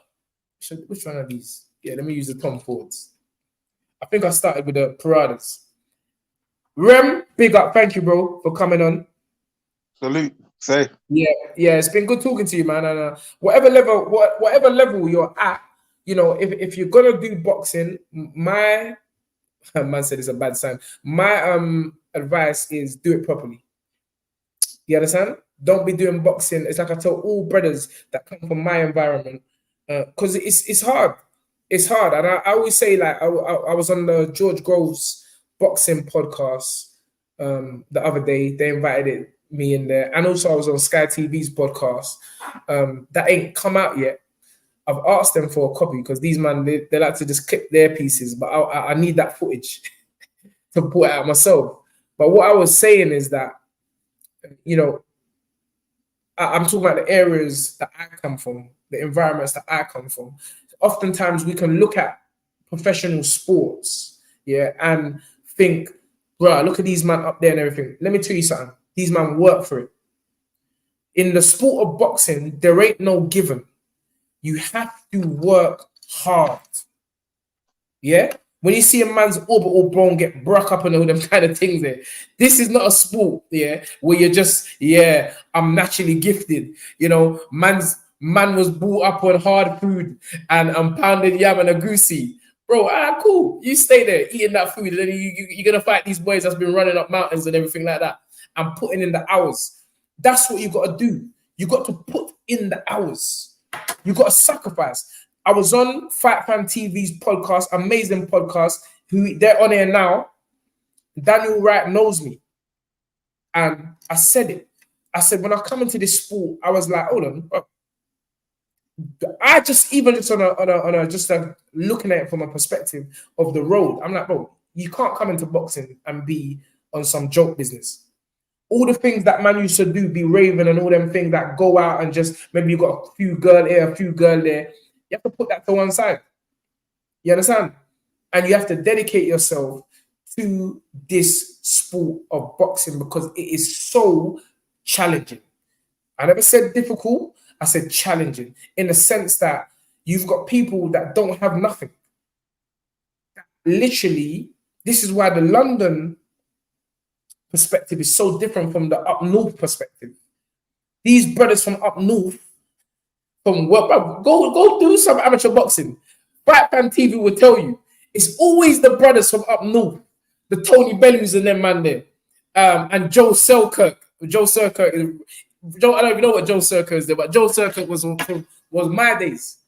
Yeah, all these little northern brothers who don't have nothing like what we got in London. You understand? Around the London area, bro, you got to work for this thing. Here. Nothing is given in this sport, and that's why it's always respect from me for these fighters, you know. And that's even more respect when you see a youth from London. Again, I'm talking about my own Anthony Yard. You understand? Come up, who looks like you, who dresses like you, you know, someone who's decided to. I remember Anthony gave a talk. I mean, this is totally different, but Anthony gave a talk in a school, and he said to these young people, pick one thing and stick to it. And I'll never forget, pick one thing and stick to it, because that oftentimes can be the hardest thing for us youngers that's coming from this area, London. We're not disciplined, fam. We ain't disciplined. We think because we got certain luxuries around us that we could just do a little 2 hours, boom, done. Man, switch on the Netflix, get your girl around the yard, get 2 popcorn and some drink. And then, yeah, you turn up, you win the London ABAs, then you go to the quarters. It's in the quarters that everything starts. That's when you know that boxing is real, fam. So, again, you know, please, if you're going to do it, do not take boxing as a joke. Do it properly so that when you go in that ring, you know you have no regrets. Yeah? Big up Leon Edwards defending the yard man yesterday. Bro, all that talk, this Culverton brother was talking up the talk. The brother was so scared to even engage with Leon. Bro, in fact, we should have put, I let him come back. I see him in the club with a cigar yesterday after the fight.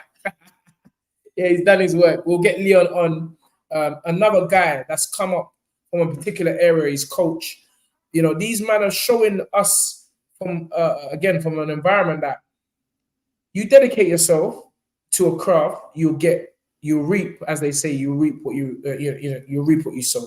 So, ladies and gentlemen, thank you everyone again for joining us or joining me, Spencer's giving a talk today, Free Palestine. I think it's in West London. So my brother couldn't be with me today, and I had to keep the show going. But I like the show. I think this was a great show for everyone. And let me just big up a few people. Fight Fan TV Live, Air Max 90, Snaps, Checkmate 74, Kurt Campbell, Technique, Sylvester Shamoa. I don't even know that. I just say Shamoa. Salamoa 2012, 11. Technique, Fight Fan TV Live, 8 Frank, Snaps, Andrew McIntosh. I've said that. Checkmate 93, Octane, Cool Breezy, Anna, Old Type. What was that question you asked me? Tundi, do you think that Big Baby Miller will still be benefiting from the steroids he took years ago? Will the benefit stay with him even if he's been clean recently? That's a good question. That's another subject. All I know is you reap what you sow. So all that cheating could just unfold on one night. OTA Air Force 286. Lion. Is that Lion? I4. Yeah, Lion I4. Big up. Nuka. Who else? Kurt Campbell. I think I've said that. Simitech RS. Come on. Thank you, bro. Sleep well. So much people were with us tonight. There's still 227 people with us on the live. So on that note, Rem, big up. Keep doing what you're doing, my man. You hear me? Salute, man. Next time. Yeah. Salute. Next Keep time. doing what you're doing, man. Keep representing, man. Be the light. Don't look at next man's light. Be the light. Be the change that you want to see. Be that change that you want to see. The thing that you're looking at for other people to be, you be it. Facts. You be it. Yeah, you be it. Instead of, that's the thing about us. Everyone's always saying, oh, why ain't eat this, why ain't eat that? But you do the thing. You be the representation of your people. And then, you know, you leave your legacy on this planet Earth. Yeah, ladies and gentlemen, we end the show. Wait. Let me take off the thing then. We end the show in exactly the same way we started it with the magical words of dream it, believe it, become it. As Spencer said with his old self. Come on now. Yeah, later, people. Love.